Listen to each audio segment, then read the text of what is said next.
Hello, everyone. I have the great privilege today of opening a seminar on Exodus, an 8-part seminar. As many of you know, and some of you don't, I did a lecture series on Genesis in the fall of 2017, walking through that old book, and that had a reasonable impact, I would say, for that sort of venture. It was popular publicly. The theater I rented sold out 16 times in a row, and then millions of people have watched it online, and that's really been something. And I'd had a dream after doing that, well, and before as well, that I would be able to walk through the entire corpus of the Bible over the course of my life, and that's a very daunting challenge. But the next step is Exodus, and I've been looking forward to that for a very long time. I thought before I did the public lecture series, because that's not what this is, that I would find a variety of scholars from around the world, if I could, and see if I could figure out a way to bring them together to talk about Exodus in detail, to help me fill in my knowledge of this book before I do a public lecture series on Exodus, which I plan to do in June of 2023. And so I've brought together some of the sharpest and most interesting and deepest people that I've had the good fortune to meet in the last decade or so. And they've all graciously agreed to come here to Miami and to spend 8 days concentrating on this book, and under the auspices of the Daily Wire Plus group, who've flown them in and who are producing this and editing it and have done everything they can to make this possible and beautiful and as available as it might be. So this material, or much of it, will be behind the Daily Wire paywall. We'll have a free-flowing discussion. I'm going to read the text, and I'm going to say what I have to say about it, and hopefully not too much from me, and I'm going to let the gentlemen that are with me have their say, and hopefully we're all going to learn an awful lot about this ancient story and what it means and why it's significant today, and why it's been significant for several thousand years. And so I'll get everybody, first of all, to introduce themselves, and I'm going to start with Dr. Douglas Headley on my left, and we'll go around this way. And Dr. Headley. Well, my name is Douglas Headley, and I'm a fellow at the University of Cambridge, a fellow of Clare College, and I teach the philosophy of religion. And I think there's a crisis in our culture, and the crisis is linked to a certain ignorance of the very backbone of our own culture, and the Bible is very much at the core of our cultural inheritage. At the Temple of Apollo in Delphi, there was an inscription, "Know thyself," and we're in danger of not being able to know ourselves because of the ignorance of the very foundations of our culture. So that's one reason why I'm particularly fascinated by Dr. Peterson's endeavors in the last few years, and intrigued by the developments in the next few days.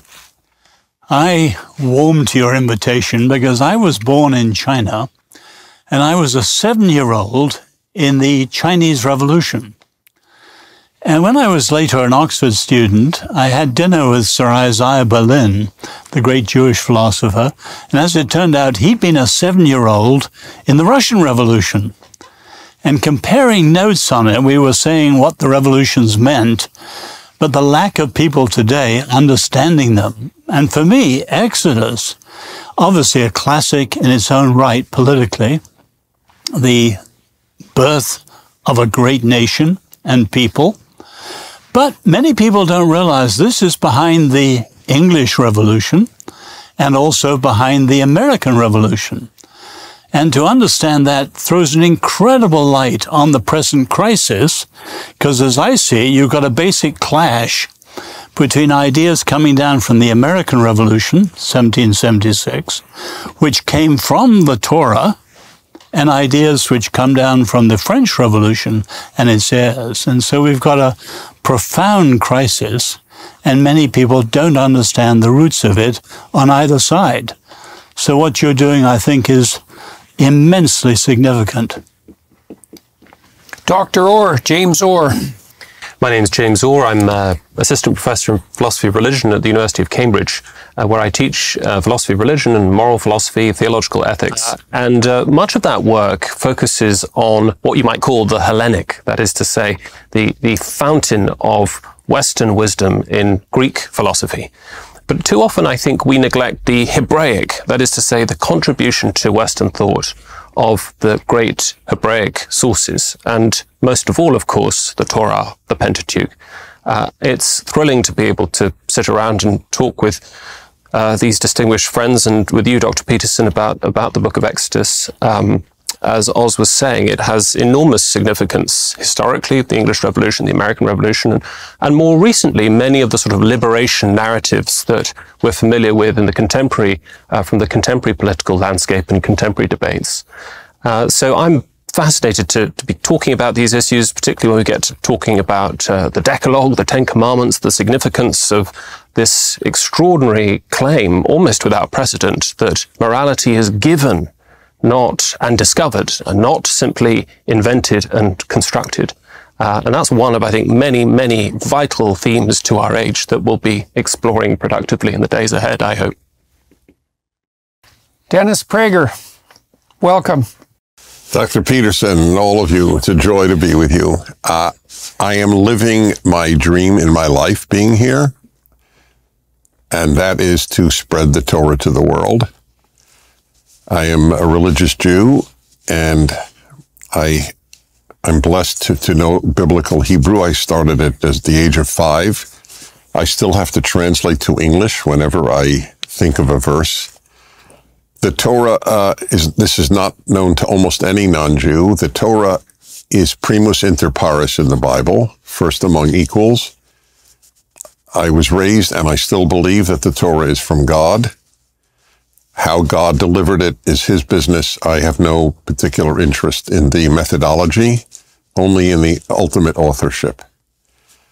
And I've written 3 of the 5 volumes of a Torah commentary called the Rational Bible, including Exodus, which interestingly was the first one that I did, given that it has my favorite document in history, the Ten Commandments. And as I say on my American talk show, if you want to defund the police, there is actually a way. Have everyone live by the Ten Commandments. Then you can defund the police. So that is where I come from in this discussion. And I trust you will all defer appropriately to a member of the chosen people. Dr. Stephen Blackwood. Thanks, Jordan. It's a real pleasure to be here. I'm Stephen Blackwood. I'm the president of Ralston College in Savannah, Georgia, an effort to revive and reinvent the traditional university. I grew up reading the Bible quite a lot. I'd say the Bible gave me the primary images through which I came to understand myself and the world.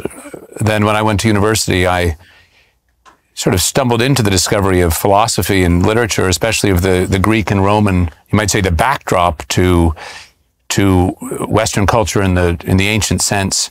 And since then, I've spent quite a lot of time thinking about the relation between that tradition and the biblical tradition and the way in which those are synthesized, and in a way in which that synthesis is fundamentally what gives rise to our principles and institutions in the Western world. I suppose I'm particularly excited to be here because I, as others have said, do profoundly think that we're living in a time in which we've lost the images through which we can make sense of ourselves and of the world in a way that's adequate to the longings of our own nature. So hopefully these images will come to be alive for us and for those who decide to listen to this afterwards. Great. Jonathan Pajot, another Canadian. That's right. So I'm Jonathan Pajot. I am an artist, and I'm someone who, for a very long time, has been reading the Bible and have been thinking about it more like an artist, I would say, in terms of structure, in terms of rhyme and rhythm. And so I'm interested in the book of Exodus more as a mystical text. and based in the Christian. It's actually, there's a small little book called The Life of Moses by St. Gregory of Nyssa, which is one of the foundations of Christian mysticism. And so I will be approaching the book mostly through that, through how it describes a structure, a narrative structure, which is also a geographic structure, the mountain, the temple, the tabernacle, and how this fits with even our own perception of reality and how reality comes together, how chaos can be brought into order. And so that is really the way that I'll be looking at it. So I'm really looking forward to this very diverse discussion. Excellent. So one of the things that's really fascinated me about Exodus, apart from the fundamental structure of the narrative, which is escape from tyranny, sojourn through the desert, and then reemergence, hypothetically, into the promised land. It's a very classic narrative structure, descent and reascent, is the fact that, is the manner in which God is represented as the primary spirit in the text. And so I've been toying with this idea that part of what the Bible is doing is describing a priority, a manner in which perceptions and actions might be prioritized. And a structure of priority is a pyramidal structure, and something has to be at the top. And I learned from Carl Jung that whatever is at the top of your hierarchy of assumptions functions as God for you, whether or not you're religious. And maybe you have multiple things at the top, which just means that you're confused. And then if Jung is correct, and I believe he is, then the question of what should be at the top really exists as the paramount question. And part of the way the biblical narrative represents that or addresses that is by describing God in some sense as a literary character, as Northrop Frye, a Canadian critic, pointed out. And one of the things that's remarkable about the Exodus text is that the highest ethical spirit to which we're beholden is presented precisely as that spirit that allies itself with the cause of freedom against tyranny. And that's put forward as a prime ethical dictum. So if it's the voice of God speaking to you, so to speak, then it's going to call you out of slavery, maybe the slavery of your own mind, the slavery of external conditions, the slavery of the tyranny. It's going to call you out of that slavery into freedom, even if that pulls you into the desert. And that's really something to know, and I think something that's deeply true. All right, so having said that and introduced everybody, we're going to start with the text, and as I said, I'll read it, and I'll make comments when they strike me, and we'll have everyone jump in, and away we'll go. So, Exodus 1. Now, these are the names of the children of Israel, which came into Egypt. Every man and his household came with Jacob. Reuben, Simeon, Levi, and Judah. Issachar, Zebulun, and Benjamin. Dan and Naphtali, Gad and Asher. And all the souls that came out of the loins of Jacob were 70 souls, for Joseph was in Egypt already. And Joseph died, and all his brethren, and all that generation. And the children of Israel were fruitful and increased abundantly and multiplied and waxed exceeding mighty. And the land was filled with them. So Jacob and the Israelites are presented as sojourners into Egypt. So they're foreigners, they're strangers in a strange land, you might say. And they came in under the guidance and patrimony of Jacob, who had a good relationship with the power structure in Egypt, but he dies and the generation after him dies, and relationships between the Israelites and the Egyptians become strained. Is commenting while you read okay? Comment at any point you want. Okay, Yep. So just for all of your edification, in Jewish life, if there are 10 best-known verses in the entire Torah, a new king arose over Egypt who did not know Joseph, is one of the 10. It summarizes the human condition of ingratitude perfectly. Joseph had saved the Egyptians from starvation, and the next Pharaoh doesn't even know his name. So he's forgotten the debts. He has forgotten the debts entirely. But this is, as I say, the human condition. We have forgotten our debts in America to Washington, Madison, Jefferson. and there arose a new generation in America who knew not Madison. That could be a perfect verse. Right. Okay. Now there arose up a new king over Egypt, which knew not Joseph. And he said unto his people, Behold, the people of the children of Israel are more and mightier than we. Come on, let us deal wisely with them, lest they multiply. And it come to pass that when there falleth out any war, they join also unto our enemies and fight against us, and so get them up out of the land. There's an accusation of a crime before it's committed, right? These people are just a threat and a plague, and we can't trust them, and that's part of this ingratitude as well, and a breakdown of trust, and that definitely sets the stage for conflict, a breakdown of trust. Therefore, they did set over them taskmasters to afflict them with their burdens, and they built for Pharaoh treasure cities, Pithom and Ramses. So the response to the hypothetical crimes of the Israelites was to enslave them. And one of the things we should notice very early on in this is that the book of Exodus regards that move of enslavement as fundamentally wrong. It's like an axiomatic precondition of the narrative itself. And modern people, I suppose, don't find that surprising because we all believe that slavery is wrong. But it isn't obvious that most of the countries and nations that in the past practiced slavery regarded it as wrong. And so this invisible ethic that already permeates the narrative has a revolutionary aspect in that sense. But the more they afflicted them, the more they multiplied and grew. And they were grieved because of the children of Israel. And the Egyptians made the children of Israel to serve with rigor. And they made their lives bitter with hard bondage in mortar and in brick and in all manner of service in the field. All their service, wherein they made them serve, was with rigor.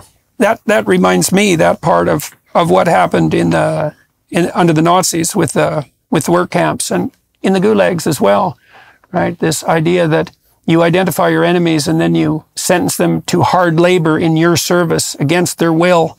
And so you see this idea echoed very early in this story, and something that's definitely echoed through the 20th century. Yeah. So, but there's really this idea that what the Pharaoh is doing is wants to reduce Israel to potential for Egypt, basically. And you'll see it later when he wants to get rid of the men. He just wants women.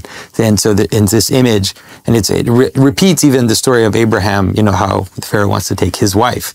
It's about taking the potential of another people and try to subjugate it to yourself. So it's a reflection of instrumental usage. That's right. Yeah, and so, you can see that in people's proclivity to use one another interpersonally, because when you're talking to someone, you can decide a priori what you want from them, and then you can bend your words and your interactions so that you exploit what they have to offer for your purposes, or you can engage in honest dialogue where the purpose is mutual enrichment and that what would you call it, instrumental end doesn't dominate. Yeah. So, and you can experience it like at least the mystical fathers, they talk about Egypt also as representing your own passions.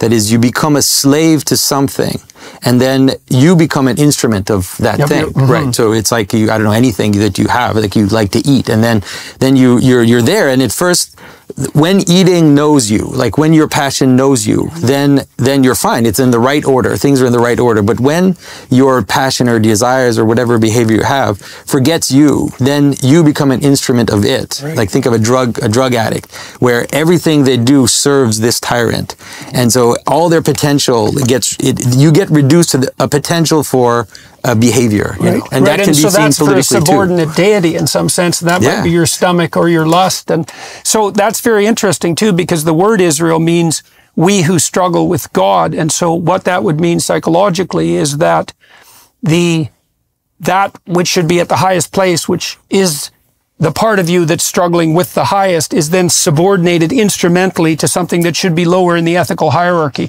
And that could be your own inner tyranny, and it could be someone else's instrumental will, or some state's instrumental will. And that's portrayed as fundamentally inappropriate in this text. And you'll see, and it's imaged as this idea of making bricks, and that's a reference to Babel as well. It's like this idea of wanting to be higher than God or wanting to replace God. And so we make civilization. That's what bricks are. We make civilization, and then we think that civilization replaces the highest ideal. I don't know if Dennis would agree with this, but I know some rabbis believe that Israel was judged when they were divided because Solomon was becoming almost a second Pharaoh, with a corvée of the people and forced labor and so on. And he was bringing a kind of slavery in at the end and getting too much. Israel's called to be an anti-Egypt. And he's Constantly becoming too much. For your interest, there are two tyrannies. This is the overriding theme, I believe, of the whole Torah. External tyranny to pharaohs, internal tyranny to your lusts, etc., to yourself. And the Torah actually has a law, which many Jews still observe, where you count every day between Passover and Pentecost, Shavuot. Shavuot is the 7 weeks after. You do this for 7 weeks. Every day you actually count with a blessing using God's name. This is the 7th day of the 49 days and so on. Why? You can't have freedom from Pharaoh if you don't have freedom from you. So Sinai is the second freedom. Now you have to be liberated from external tyranny, and now the liberation from internal tyranny is the Ten Commandments. Well, that begs the question too, then, doesn't it? That I think the Bible, in some sense, is aggregated to answer, which is, well, is there something other than various forms of tyranny?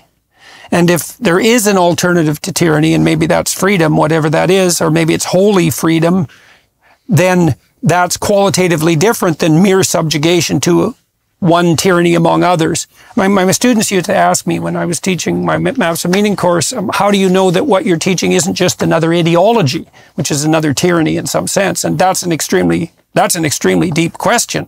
And the postmodern types would say, well, it's all ideology, it's all tyranny. You just pick whichever tyranny you want to abide by, but it's all a matter of power or something like that. There's no transcendent orientation that pops you outside of the realm of tyranny in some real sense. So, and the biblical narrative insists that that is not the case. So it's a pretty dismal view, that it's just a choice among tyrannies. But to pick up Dennis's great point of the two tyrannies, Lord Acton, the famous saying, all power tends to corrupt. Power oppresses the weak. That's the obvious one, and it happens here. But it corrupts the powerful. Right. And that's what happens to Pharaoh. Yeah, and there is such a thing as corruption, right? So that's an absolute reality, the corruption that power tends to produce. Of course, that's partly why the Pharaoh's heart is hardened as well. And yeah, it's a very germane observation that slavery corrupts the slaver as much as the slave, or perhaps you could say perhaps even more, right? Because it incites within the slaver something like a Luciferian presumption, and it entices him for instrumental reasons into denying the divinity of someone else, and then acting in the manner of someone who denies divinity per se, right? Absolutely pernicious and corrosive. So, and the king of Egypt spake to the Hebrew midwives, of which the name of the one was Shipra and the name of the other Puah. And he said, when you do the office of a midwife to the Hebrew women and see them upon the birthing stools, if it be a son, then you shall kill him. And that's that instrumental usage that you were talking about before. There is a huge issue here. The Hebrew is completely indeterminative whether the midwives were Hebrews or not. Mialdota Ivriot, and I'm not going to throw out Hebrew often. I feel very self-conscious at all. But for those who know Hebrew, they will know what I'm talking about. It can be the Hebrew midwives or the midwives of the Hebrews. There is no possible way, based on those two words, to know which it is. I am convinced, and Jewish tradition doesn't agree with me. I mean post-biblical Jewish tradition. The Torah, I think, does agree with me, but c'est la vie. I believe they were Egyptian. I do not believe he would have ordered Hebrew midwives to murder every Hebrew boy. Do you think there's a purposeful ambiguity there to leave it up to question? That's beautiful. It may well be. That's right. Well, it certainly is. The Hebrew is ambiguous. That is correct. Because, I mean, if a tyranny gets corrupt enough, then people turn against themselves. That's right. However, just on logical grounds, when he gets angry at them for not doing it, it would be odd he'd get angry at Hebrews for not killing Hebrews. But my biggest proof you're coming to, where it says that they feared God and didn't listen to Pharaoh. Again, it's one of my favorite lines in the whole Bible. You either fear humans or you fear God. Fear God is the root of freedom wisdom, and wisdom. And the word for God is not Jehovah or Yahweh, it's Elohim.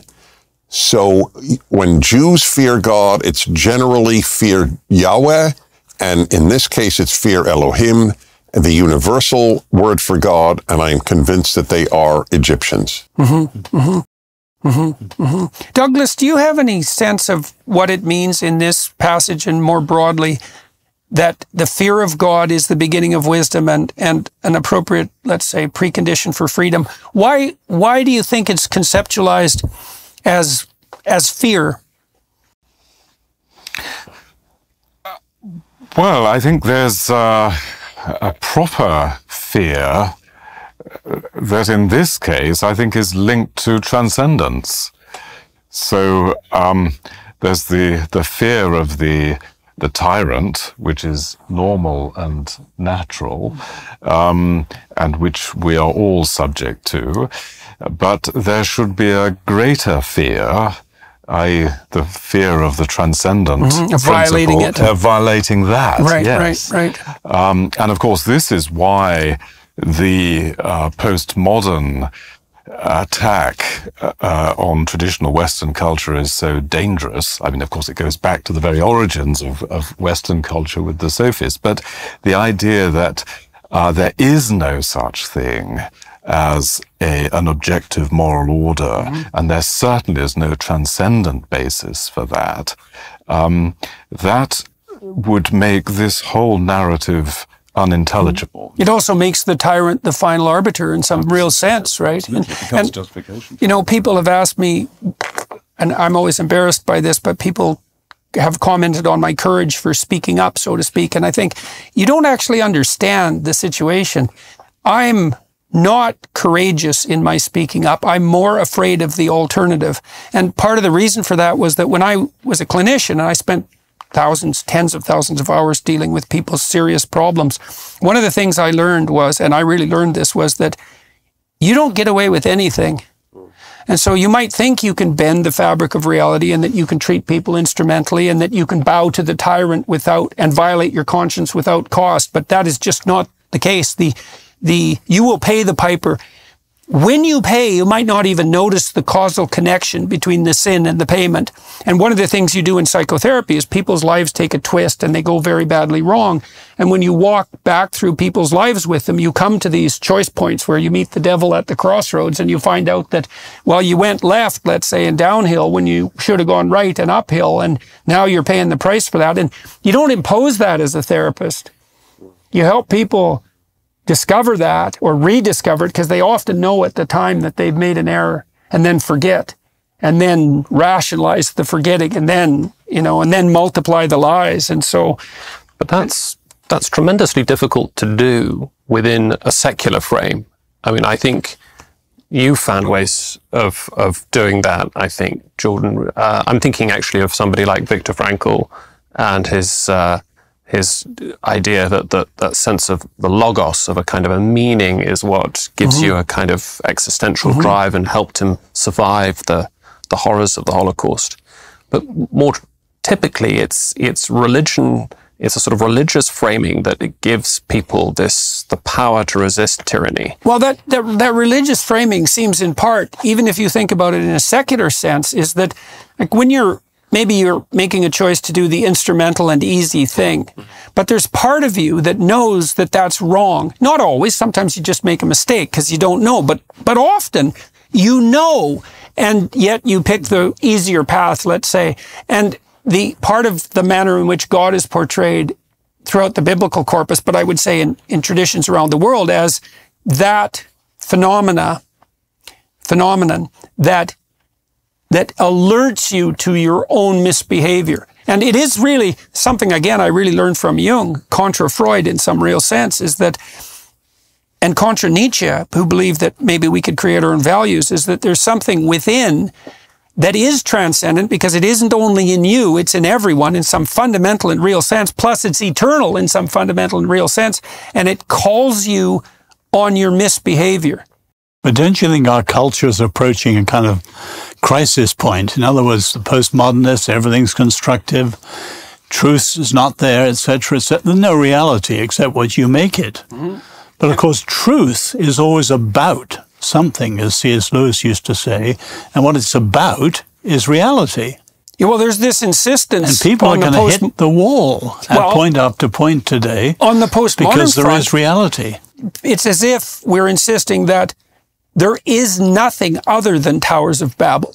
Mm-hmm. There isn't anything they're being built against or shielding us from. It's just one Tower of Babel after another. And it can be, and I can't help but see a real tyrannical demand for power in that, because one of the things I've often wondered is, well, why are the constructivists, the radical constructivists, so insistent that there's no core human nature, when really the evidence that there's a core human nature is pretty damn strong, particularly perhaps if you think biologically. So why this insistence? And I can't help but think it's because, well, you want to remake people in the image of your ideology. And so you have to insist that they have no intrinsic nature, because otherwise the pesky realities of the transcendent nature get in the way of your Luciferian presumptions. If there's no God, no truth. There is only power. Right.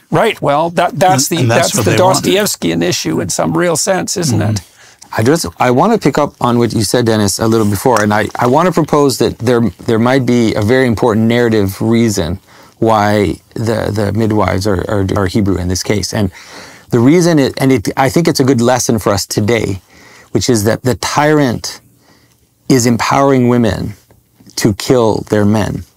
That is what the tyrant is doing. Mm-hmm. And he's doing it in order to feminize the Hebrews. And I think that no wonder you get in trouble all the time.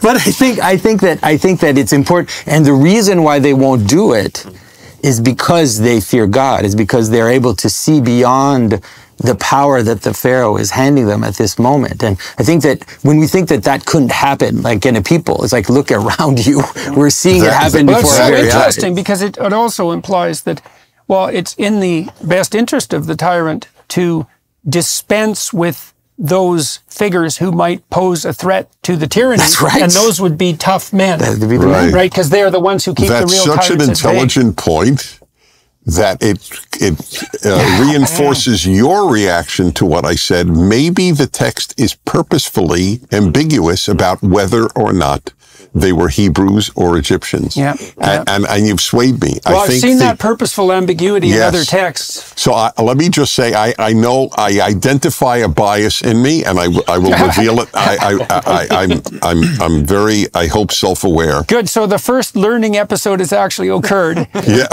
exactly. Great. The Torah goes out of its way. This is one of the fundamental beliefs of my life, to portray non-Jews positively and Jews negatively. It's one of the reasons I believe it's a divine author. If Jews had made up the Torah, they would have come across much more positively. They come across as awful, as a general rule. And non-Jews from... So it's anti-propaganda. Anti-propaganda, certainly. Noah is a non-Jew. Of course, there were no Jews at that time. But Moses' father-in-law, who is the great advisor to Moses, is a Midianite priest. The daughter of Pharaoh is a non-Jew. She saves Moses. And it is just a consistent pattern. And I thought that the midwives was part of that pattern. As I say, that God is ethic-centered, not ethnic-centered. Okay. And this is taken as the first civil disobedience, isn't it? That's right. That's the first example of someone standing against a crime against humanity. And I don't come down either way, but I think you can make a strong point for Dennis's. Right, so that it implies that the relationship with God is actually what enables people to have the strength to stand up against the tyrant. Yeah. If you think of the Nuremberg trial, they didn't actually have a basis for what they were saying. There's no international law. Right. They were reaching, and maybe the same thing is intuitively they know. Well, that's certainly what Solzhenitsyn thought about the Nuremberg trials, is he believed that the fact that the Nazi atrocities were regarded as wrong, independent of cultural context, he thought that was a signal achievement of the 20th century, because it reestablished not so much the existence of good, but definitely the existence of evil. And that was something I found unbelievably convincing, because I thought, well, you've got a real conundrum here. It's like, was what the Nazis did evil or not? Because those are the alternatives. And if it wasn't, it's like, okay, well, you can move ahead on that presumption, or you can accept that it was evil in a transcendent sense, because that's what the Nuremberg trials were about. And then the terrible implication of that, in some sense, is that if evil genuinely exists, then its opposite genuinely exists, because it's not going to exist without its opposite. And so, as soon as you accept the reality of the evil of Auschwitz, you're in a metaphysical world in some sense, because you have to simultaneously posit the existence of a transcendent good that's at least the opposite of that. And part of what I've been striving for 40 years, I would say, is to identify what is the opposite of the spirit that produced Auschwitz. And some of it, Solzhenitsyn detailed out so nicely. It's the spirit of truth, and Frankl, it's the spirit of meaning. And I think you can make a strong case that it's the spirit of love, and it's some amalgam of those three things, and that doesn't exhaust it. And it's the spirit of play and voluntary association and freedom, all things that are stressed in the biblical narrative. And where there is no vision, a people perisheth, as in Proverbs. And I think that's very important, this notion of, contemplation. We'll come to that in particularly chapter 3, but this sense of a vision of goodness as having an inspiring quality. And it is a vision too, and not just a mere verbal conceptualization, right? Which is why the artistic endeavor is so important, and the architectural endeavor, because it's not merely propositional, that vision. One of the things I learned with my students and with my clinical clients was that, and I helped them do this, was to help people develop a literal vision for their life. It's like, okay, if you could have what you wanted to arm you against the slings and arrows of fate, let's say, or to at least defend you against it, in principle, if you could have what you needed and wanted, what would that look like? That's a kind of prayer. It's like knock and the door will open, and ask and you will receive. It's like, okay, you could conceivably have what you wanted, but you have to specify what it is, and you have to have a vision of it. And part of what the humanities education should do, and the religious education certainly, is to flesh out a vision of a mode of being and a mode of perception that would justify suffering, or maybe even more than justify it. So, well, you could say, I suppose, that if theists are faced with the problem of evil, atheists are confronted with the problem of good, trying how to make sense of goodness, how to make sense of what it is that drives their moral indignation and their great social revolutions. I mean, one of the most terrifying moments in the Nuremberg trials was when the Nazis advanced the defense that this was simply victor's justice, that they had not really broken any laws. They were scrupulous legislators, after all. And following orders. That's right. And so sort of Western notions of justice found themselves staring into the abyss. How is it that we're going to make sense of our deep intuition that this is evil of an absolute kind? And I think this is one of the great, as a matter of historical fact, one of the most important motivating factors behind the emergence of the United Nations Declaration on Human Rights, of course, in 1948, and with it the entire sort of rights-based regime of morality that is with us still, that has proliferated and expanded. So the problem on the atheist front is, on what basis can these things be claimed as self-evident? What's the grounding for that? If it's just not, and the postmodern critique of that in some sense is that, well, all that nonsense talk about rights and freedoms is just, it's just instrumental camouflage, hiding a more fundamental will to power and desire to oppress. Right. And the worry is that the only answer available in that, in a purely sort of secular framework, would be because this document tells us that this is wrong, or this document tells us that this is right. Right, so that becomes part of the social contract, and in which case the problem emerges immediately again. It's, well, that's just an arbitrary social contract. So the solution effectively carries within it the sort of replicates the very problem that it was trying to solve. That's partly why I'm often interested in talking to biologists. You know, I've talked to Frans de Waal most recently, and he's a primatologist who's worked on elucidating the principles by which chimpanzees organize their social hierarchies. And the Marxist, really, and classic biological take on that for simple-minded biologists is that the chimps use will to power, right? The alpha chimp is the most powerful, most dominant, meanest, roughest, you know, boxer, oppressor. And de Waal's work, conducted over about 30 years, has showed that that's not just wrong, it's anti-true in some sense. So it's exactly the opposite of the reality. Now and then you can get a chimp who rules by power, but it destabilizes the troop emotionally and socially, and his reign tends to be short, brutal, and meet an extremely violent and murderous end. It's not an effective strategy, and what de Waal has shown that is to stabilize the iterative interactions within a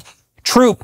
The alpha male, who sometimes can be the smallest male in the troop, has to be more reciprocal than any other individual in the troop. And so the basis of chimpanzee power is peacemaking, reciprocity, and stable long-term social relations between males and between the more authoritative males and females. But does that allow us to use the language, does that analysis allow us to use the language of good, or rather, are we only licensed by de Waal's analysis to speak of adaptive value, reproductive fitness? Well, I'm kind of hoping they go like this, because, you know, the idea of the reciprocity that allows the alpha chimps to maintain their sovereignty across time is something very much like treat your neighbor as if he's yourself. And so I think that there's no reason to assume that the ethic, if it's transcendent, couldn't emerge out of the material and descend in some sense from the spiritual at the same. Without reducing goodness to a mere morality, to a mere survival mechanism. Right. Well, and mere it's not so mere either, right? If it's a survival mechanism, it's pretty damn deep. And we could also think, if we were expanding our notion of what constitutes the biological, we could also think of the patterns of behavior that are most germane to our survival as transcendent. They're embodied, they're instinctual, they're outside the propositional domain. Although often it's the case that we think of the highest moral act as extinction, laying down one's life, that is surrendering our opportunities for survival and the survival of our kin. Yeah, well, right. So there are definitely times where mere proximal survival seems to contradict an even deeper instinct. I mean, I would say that the willingness of, it's tricky, right? Because my wife was talking to, I think, Janice V. Mingo recently about the behavior of men when the Titanic was sinking, and many men sacrificed themselves to save the women and the children. And in a sense, that violates the purely biological impetus for self-preservation, let's say. But if it's serving a higher order ethical precept that is even more fundamentally related to survival across time, then maybe the contradiction could be ironed out. I suppose in evolutionary terms, the logical thing would be, though, for the women and the children to go first on the Titanic. Yeah, well, the men are more expendable, right? Because you need fewer men. If push comes to shove, you need fewer men. But to go back to the Hebrew midwife, or the Hebrew or the Egyptian midwives, they're intuitively saying something against the highest power in their universe, the Pharaoh. And to their own danger. Well, exactly, which is quite extraordinary. You probably know the story of W.H. Auden coming to faith. I mean, he was a self-professed left-wing atheist. And early in World War II, coming to take refuge in New York, he would follow the documentaries, weekly television, and one weekend he went in to see the documentary on the siege of Poland and Nazi stormtroopers bayoneting women and children. And it was in the Upper East Side. A lot of Germans, America hadn't declared war. The German audience cried out, kill them, egging on their own countrymen. America was neutral. And Auden sat there in 5 minutes. He says, I can't say this is absolutely wrong. There are no absolutes. That's old-fashioned whatevers believe that. But then he said, I had to say there was an absolute if this was absolutely wrong. And he said later, I left the cinema a seeker after an unconditional absolute and came to faith in God. The only basis for it. There's something very deep about that too, because it could like one of the things I've come to realize about the symbol of the crucifix, and I'm just speaking psychologically here and not theologically, is that at the very least, what that symbol is it's the impetus among billions of people across 2,000 years to look at the worst thing they could imagine. And so there's an idea that you come to understanding of transcendent good most particularly through focusing your attention intently on what is undeniably tragic and malevolent. And that could be, I really think that's true psychologically, because one of the things I became convinced of studying the Holocaust atrocities and the Gulag atrocities in particular was the absolute reality of suffering and malevolence. And then you think, well, because it's pain, suffering, and cruelty, those are undeniable realities. That's the Auden experience. And you say, well, is there anything more real than pain, suffering, and cruelty? And the answer would be yes, that which can transcend those three things. And it could easily be that you cannot make contact with what transcends those without diving deep into the nature of those, as deep as possible. And I certainly see the biblical narrative focusing, for example, on the crucifixion, but not only that, as the collective attempt of mankind in some real sense to come to terms with the worst that life has to offer and to discover as a consequence something that transcends that. So, well, do you know the story of Philip Halley? You know, the Jewish scholar who spent his life investigating the Nazi war crimes and all that. And one time he was so depressed by what he was studying, he was ready to commit suicide. And sitting in his study with this wealth of literature, he picked up a little pamphlet he hadn't read before. And after about 5 minutes of reading, he thought there was a fly in it. It was a tear. His heart had been hardened, and he read the story of Le Chambon, the little Huguenot village that rescued 5,000 Jewish children. And he said it was heart-cracking goodness. Right, right. Yeah, and that was his intuitive. The woman who wrote The Rape of Nanking, she committed suicide. Yeah. And no wonder. You know, you look at that sort of thing, and if you look at it deeply, it just tears you into pieces. And then the question is there anything that can put you back together? And that really is the question. And it's the question everybody faces in life in some real sense, right? Is how can you not be torn apart into despair and vengefulness by catastrophe and malevolence? And that is the question that faces everyone. So, all right, the midwives feared God and did not, as the king of Egypt commanded them. There's a lot wrapped up in that line, as it turns out, but saved the men, children alive. And the king of Egypt called for the midwives and said unto them, Why have you done this thing and saved the men, children alive? And the midwives said unto Pharaoh, Because the Hebrew women are not as the Egyptian women, for they are lively and are delivered before the midwives come in unto them. Therefore God dealt well with the midwives. That's a very interesting line too, because, well, do you want the Pharaoh on your side or do you want God on your side? That's kind of the question. And the people multiplied and waxed very mighty. And so despite their persecution, they're doing fine. And it came to pass, because the midwives feared God, that he made them houses. And Pharaoh charged all his people, saying, so he's getting upset here, Every son that is born you shall cast into the river, and every daughter you shall save alive. So that's echoing that emasculation of the people of Israel here in the most fundamental sense. So that's Exodus 1. Exodus 2. And there went a man of the house of Levi, and took to wife a daughter of Levi. That's an important verse. Okay, have at her. And it is, my favorite part of writing the commentary over these years is to take these verses that seem like nothing and realize it's so important.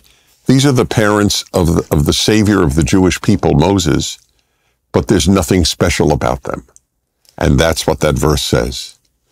A certain man of the house of Levi went and married a Levite woman. That's So it's it. a lowly birth motif. A lowly birth motif. He doesn't come from royalty or divine stock or anything. Just regular folks gave birth to Moses. Right, just regular folks, right. Just. Oh, yes, very nice, very nice. And the woman conceived and bare a son. And when she saw him, that he was a goodly child, she hid him 3 months. Remember, the Egyptians are going to kill the firstborn Israelite males. And when she could no longer hide him, she took for him an ark of bulrushes and daubed it with slime and with pitch, a little boat, and put the child therein, and she laid it in the flags by the river's brink. Forgive me, the word for boat is the same as Noah's Ark. Oh, yeah. This is the saving of the world again. Right. Okay. So that's interesting. So she makes a little structure, right? Which is what you do with children: is you build a structure around them. But it's the word for the Noah's Ark. Okay. Okay. And this is also the first indicator of what becomes a very profound symbolic motif in the Exodus story, because Moses is allied with water throughout the narrative, whereas the Pharaoh and Egypt are allied with stone. And stone seems permanent and immovable, but it's brittle and hard and lifeless. And Moses is continually represented as a master of water and transformation. And so this is the first time you see that. Water is Moses' undoing. Mm-hmm. He hits the rock and says, I will get you water and not God, and doesn't get into Israel. Right. Well, so I guess that's when he misuses his relationship with his power over water. And water is chaotic, right, from a symbolic perspective, and water is associated with what you immerse yourself in when you're baptized. And water is like the pre-cosmogonic chaos that exists at the beginning of time. And so for Moses to be a master of chaos and water is also to make him procedurally the antithesis of the tyrant, because the tyrant wants everything in stone and solid, and Moses is the antithesis of that. And I think there's also one thing that happens is you have an extreme. You have, let's say, the Pharaoh, and then you have water. And what happens is, what Moses is going to be doing through the entire story is making that mediation between what is above and what is below.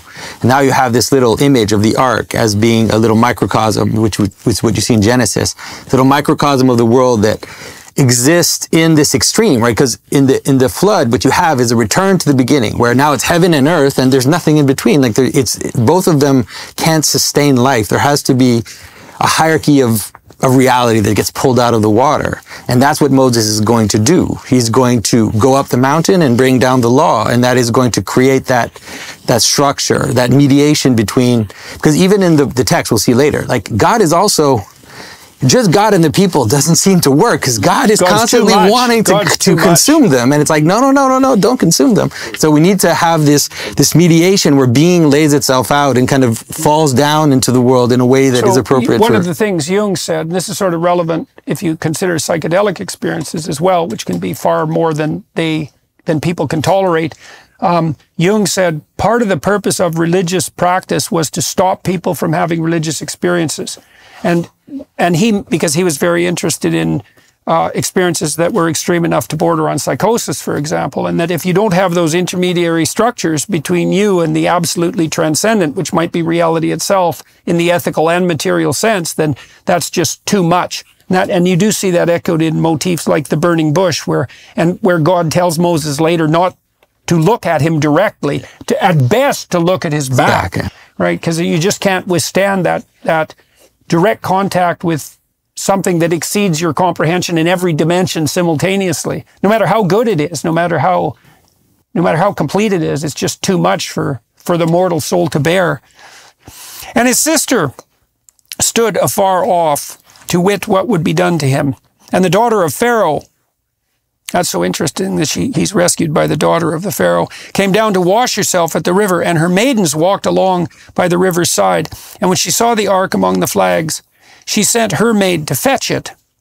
And when she opened it, she saw the child. And behold, the babe wept. And she had compassion on him and said, this is one of the Hebrews' children. That's an interesting line from the Jungian perspective as well, because Jung would have regarded the anima, the animating principle, which is the feminine spirit, as part of that which is constantly antithetical to the stone-like patriarchal tyrant. And it's very interesting that it's the Pharaoh's own daughter who actually proves her compassion, her genuine compassion for a helpless infant. So genuine compassion, properly placed, constitutes part of the power that can be used against the tyrant. And she's placed exactly in the same position as the midwives, where it's like, here's a Hebrew child, and now it's once again it's a woman who saves the. So it's like, this is the, you could say that that's the role of the feminine, is to nurture, is to give potential, is to hold, is to do all these things in order for the person to find their independence. Right. Yeah.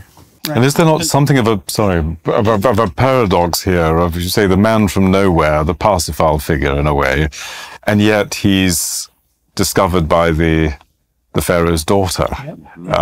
So he has dual, so you see this motif is replicated unbelievably commonly as, say, the motif of the orphan. You see this with the comic book character Superman, most particularly, because Superman has ordinary parents. I think he lands in Kansas, if I remember correctly.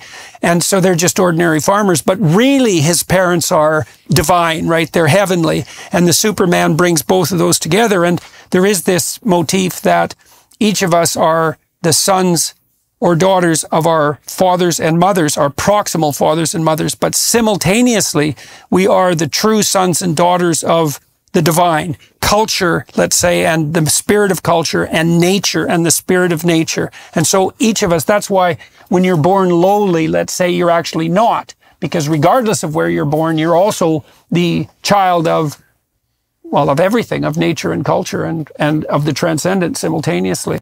And indeed Christ, I mean, born in the stable, carpenter, but the Davidic lineage. So again, you've got that mixed. That's why the descent into Egypt is so important, isn't it? Yes. It's clearly sort of recapitulating that motif. Yeah. But here, a very obvious point, all the heroes are women. Yeah, well, it's so interesting that the proper heroic target of the women's heroic action is, in fact, the helpless infant, right? The compassion isn't being misplaced, because compassion, as far as I can tell, that overarching compassion is particularly appropriate when it's directed towards that which is truly helpless. But if it starts to be directed as if towards infants, to those who could be competent, then it starts to become destructive. So it's feminine compassion in the right place here. And so even if it's the Pharaoh's daughter. The maternal virtues. Yes, true maternal virtues, right? Which is the care of the truly helpless and well, perhaps the truly oppressed. Then said his sister to Pharaoh's daughter, "Shall I go and call to thee a nurse of the Hebrew women, that she may nurse the child for thee?" And the Pharaoh's daughter said to her, "Go." And the maid went and called the child's mother. It's very sneaky of the Hebrews. And Pharaoh's daughter said unto her, "Take this child away," so she adopts him, "and nurse it for me, and I will give thee thy wages." And the woman took the child and nursed it. And the child grew, and she brought him unto Pharaoh's daughter, and he became her son. So now he's the son of the king, the grandson of the Pharaoh. So interesting that it's also very powerful as an adoptive father of two sons, one biological, one adoptive. And this has always spoken to me profoundly, that she is regarded as his mother, and she's clearly not his biological mother. Mm-hmm. In Jewish tradition, she is which is remarkable to me, because you would think blood would be dominant, but in later Jewish tradition, she is called Batya, the daughter of God, and she is regarded as Moses' mother. Mm. Really interesting. Very interesting. Mm-hmm. Mm-hmm. For those who are interested in the Greek and have a more kind of have taken on the Greek philosophy and everything, St. Gregory of Nyssa sees the relationship between the two mothers and the relationship between his allegiance to Egypt and his allegiance to his mother as the relationship that we have with the pagan past. That is, that we are to learn and to be nurtured by our pagan ancestors and the pagan stories and the pagan philosophers, but to a degree, to a limit. And that ultimately, when you'll see later, Moses discovers or chooses his true allegiance by ultimately killing the Egyptian, but that he won't completely discount it, and well, it's also the problem we all have when we're being socialized, because to some degree, to be socialized in a time and place is to fall prey to the prevailing tyranny, right? To become an avatar of that culture and the tyrannical aspects of that as well. But hopefully to simultaneously unite that with, you could say, the spirit of Israel, which is the striving towards the wrestling with God, and then to make that paramount. And so Moses' lineage is representative of the lineage of all of us. And we struggle with that, right? Because now people are ashamed of their pharaonic identity, which is the patriarchal tyranny and the capacity that has to produce the atrocities of the past. But we have to come to terms with it. And the notion that Moses kills the Pharaoh is something like the notion that, well, he overthrows or he kills the Egyptian, is that you overthrow that tyrant within, even though you necessarily owe allegiance, and then you follow something higher, something like that. It's important to, this is quite an obvious point, but I think it's just important dwelling on the point that it's Pharaoh's daughter. This is a non-Jewish moral agent who acts in a saintly way. And I think this gives us a first taste of a theme that's going to come to dominate. Right, that morality isn't bound by ethnicity. That's right. This is the great gift of the Jewish people. This insight that morality is universal, is a gift to the world, is something that all human beings, as it were, are bound to. Paul later in the New Testament makes this point again in Romans 1 and chapter 1 and chapter 2 of Romans, that the Gentiles, as it were, have the law written upon their hearts. And I think this will be something that's very important when we come to look at the Ten Commandments and so on. But yeah, so that's another echo of that notion of a transcendent good, right? Exactly, which in the context of ancient Near Eastern religion, it's difficult to sort of exaggerate the point too much. It really is quite extraordinary, this idea that there is a moral code that cuts right across all tribes and all nations. Well, it's anthropologically absurd in some sense, because the anthropological evidence suggests that we're pretty damn tribal, and that the fundamental human response, in some sense, towards people who aren't of your tribe is that they're not human. Yeah. So it's really an amazing vision beyond the parochial confines of, well, tribe and nation. It's the first real discovery that morality is a possession that all human beings have. It's a crucial point. People often say that, the Code of Hammurabi, and that there are these sort of insights into how other peoples and other tribes are to be treated in an ethically responsible way. But I think here it really is.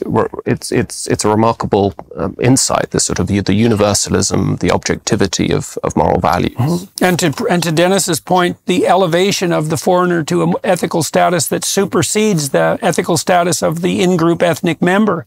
Right, amazing thing. It's an amazing thing. It's very hard to account for that. And relative to that divine point, authorship.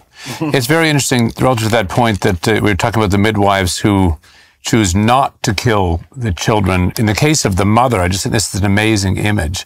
The mother can only save her son by giving him up. And not only giving him up, but actually commending him to not simply the river, but to, the anti-ethnic character of what's going on here, that somehow she must commend her own son to what you might perceive of as the enemy.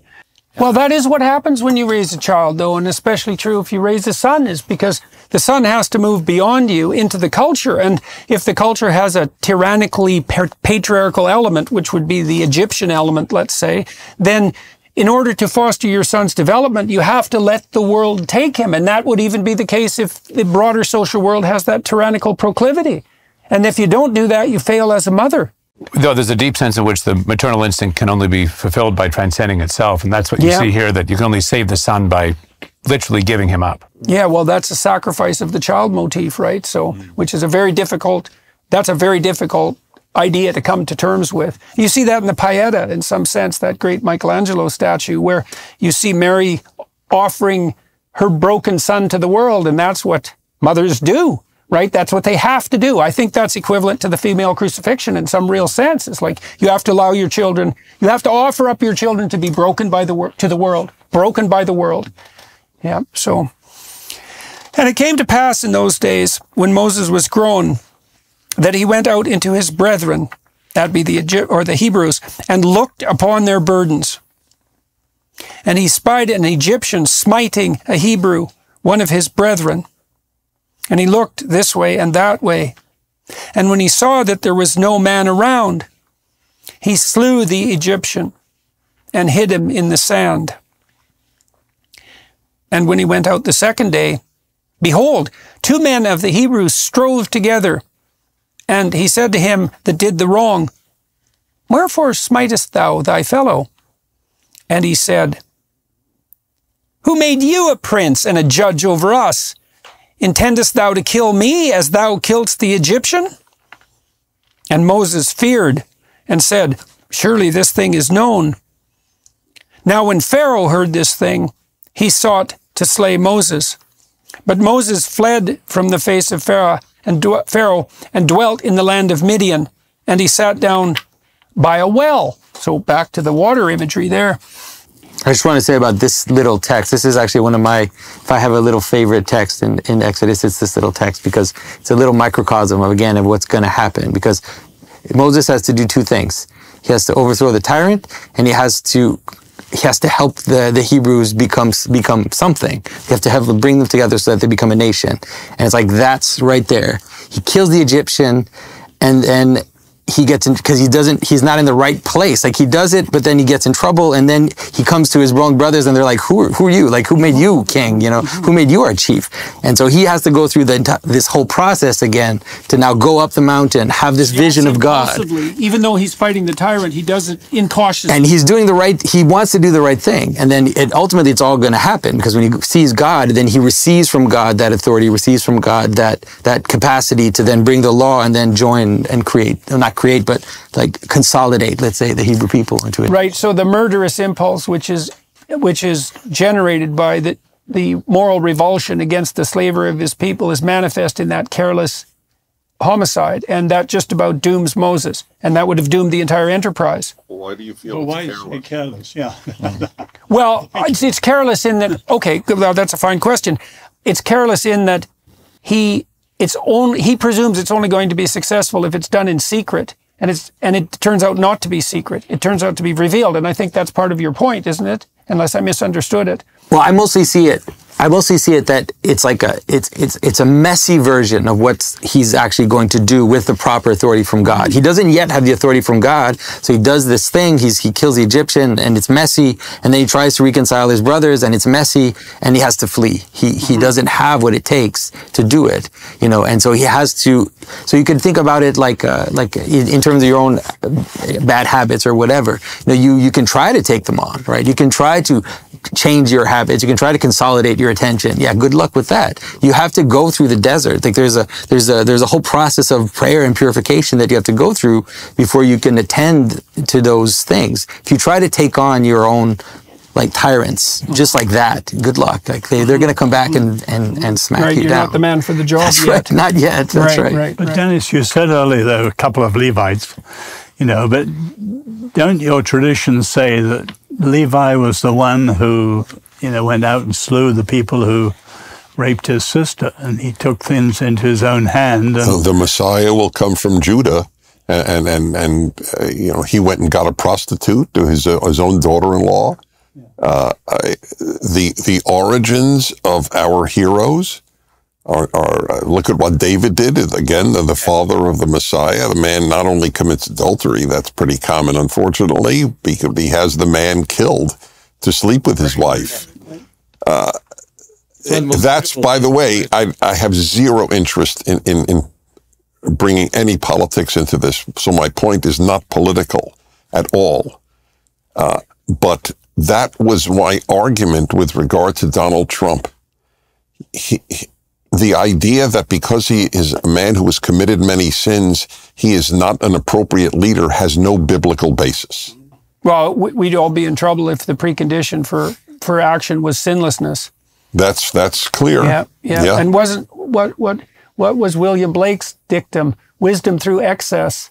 And there's also ideas that are reflected in the Gospels too, that there's more treasure in some spiritual sense heaped up by those who dare to sin and then repent and are reclaimed than those who are too terrified to take any action whatsoever on the off chance that they might make a mistake. Christ says the same thing in Revelation when he comes back as a judge.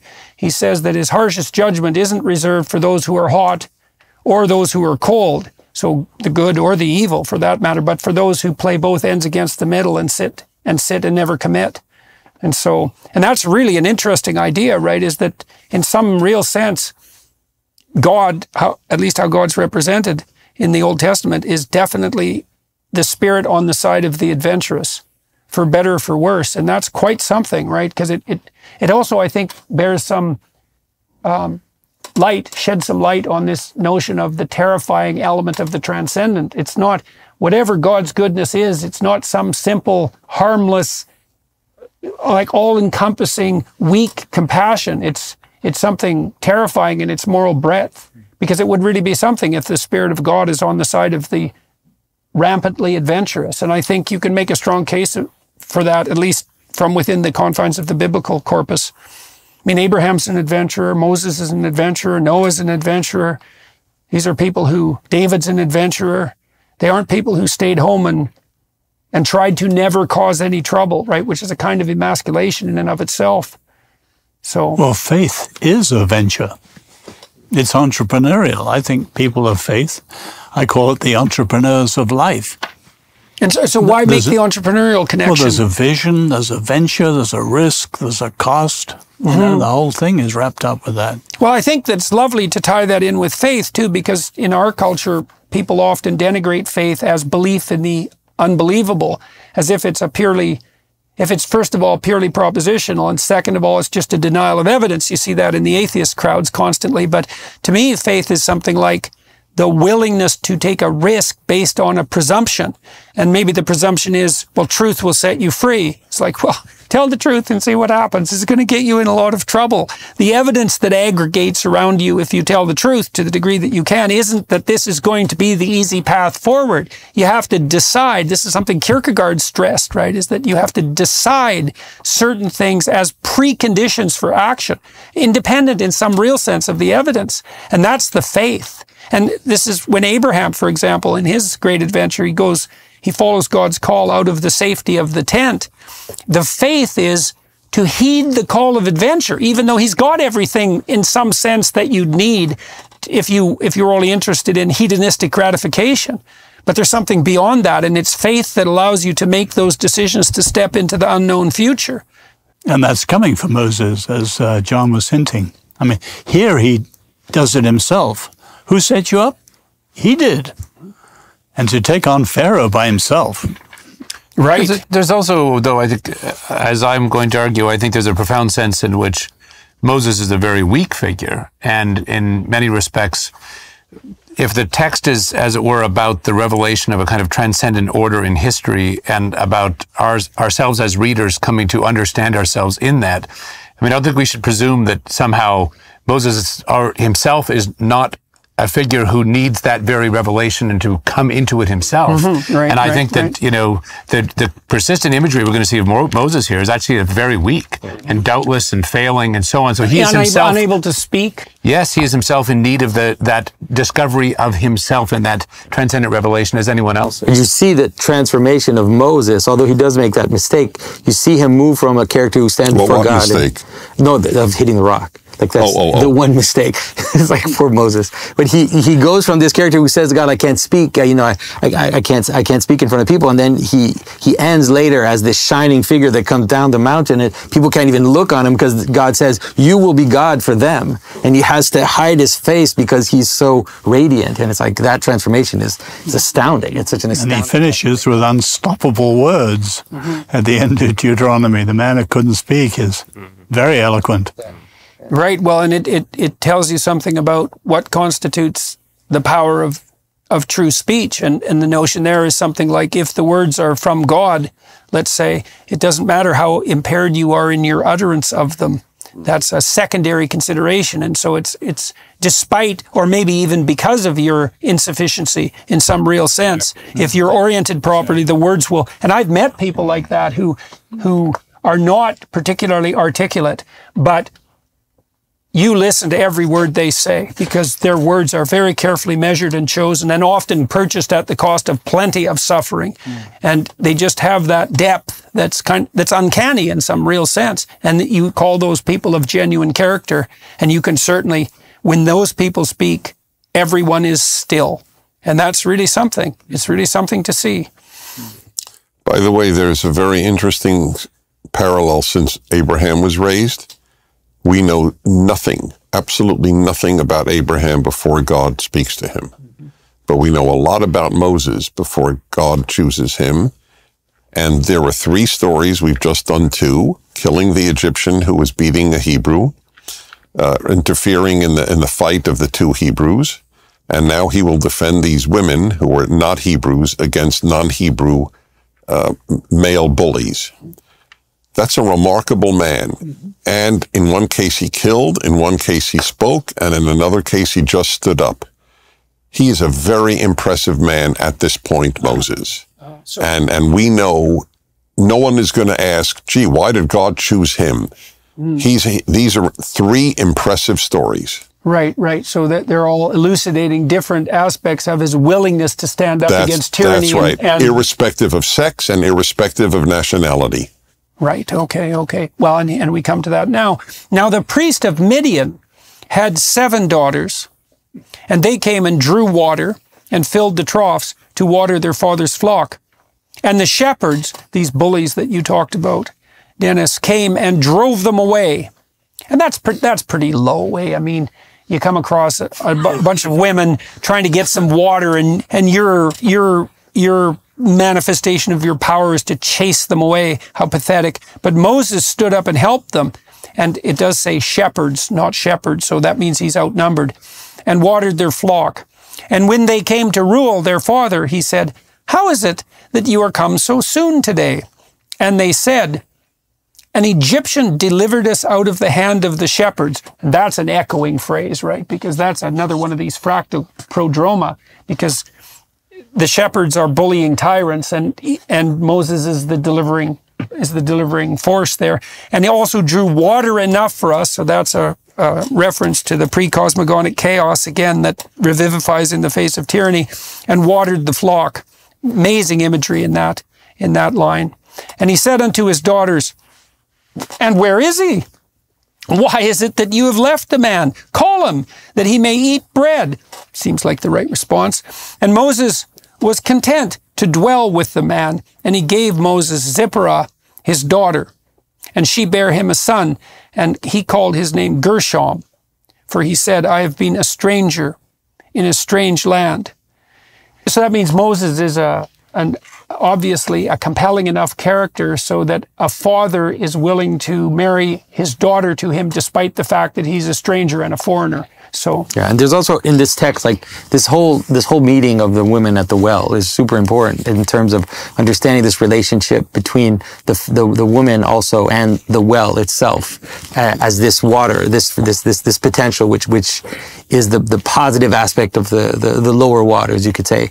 And so that's why you see the patriarchs, they always meet their wives at wells, and ultimately, in terms of Christianity, that leads all the way to the story of the Samaritan woman at the well, which is like the final version of that, where he meets this strange woman, and then, she offers him water, he offers her like a fountain that will go into eternity, and it's like this relationship between the masculine and the feminine. This is so old, like it's the active waters, the fresh waters and the salt waters. You see it in like Mesopotamian myths, like it's a super old structure, but well, water is revivifying, right? And so are water-like ideas. If you're stuck in the desert of the tyranny of your own mind, then there are certain ideas that strike you as revivifying. We talked about that in relationship to the revelation that you said it was Auden received, right? And he's looking at tyranny right in the face in the movie theater, and a revivifying idea strikes him, and it has this ability to quench a thirst that's much deeper than a mere physical thirst, and a symbolic analog to thirst quenching, and often provided by women with their animating spirit, right?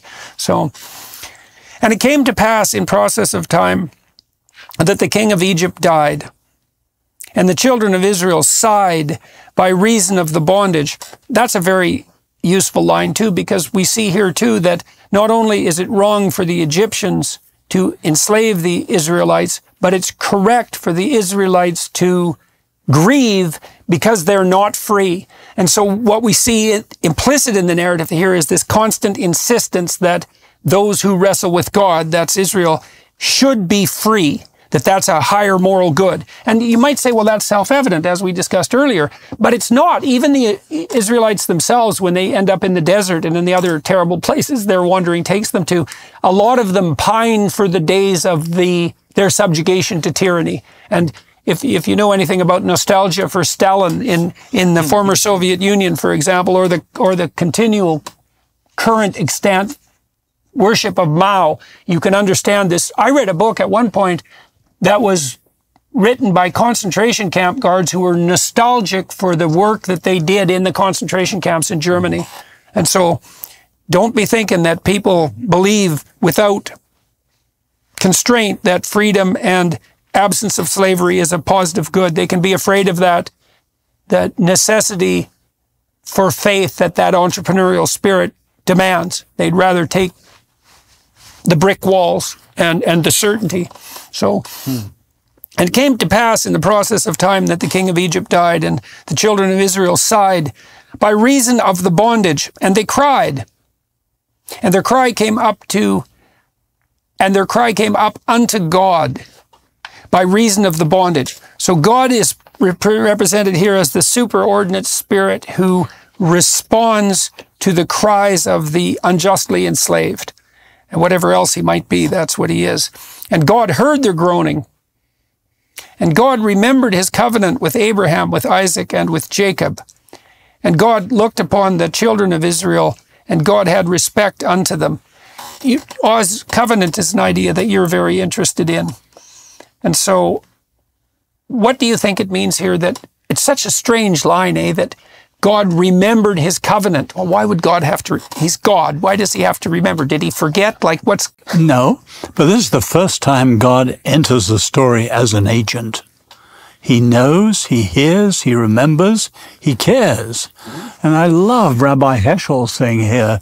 He compares Yahweh with, the Greek understanding. And in the Greek understanding, say Aristotle, God is an unmoved mover.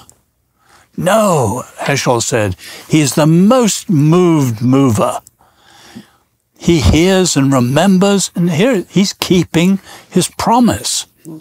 That's the significance. He's made the promise to Abraham. You can see that this is something that we commune with if people are grieving their enslavement even to themselves. If there is the possibility that they can be freed from that, there has to be the possibility that there's something that they can call on outside the tyranny of their own imagination to free them.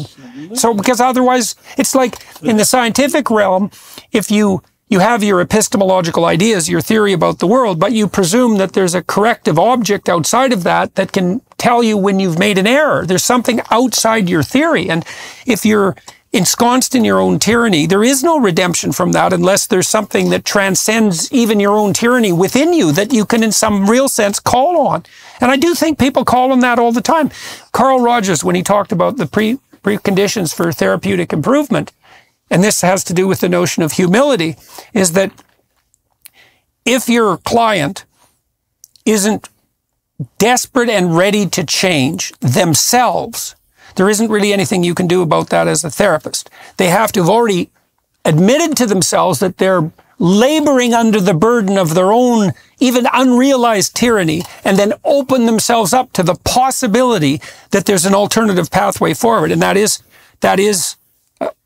an action of faith, and it is an opening up to revelation. And I think you can think that as a secular person. It's like, well, if you're troubled, but you can improve, part of the way you improve is like the scientist who's open to new revelations by the object, is to open yourself up to the idea that there's something beyond your current solipsistic misery.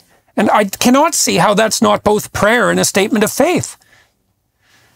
No, absolutely. Dennis, isn't there an understanding, though, that the Jews at this time had lost much of their touch with the Lord altogether? Or is that?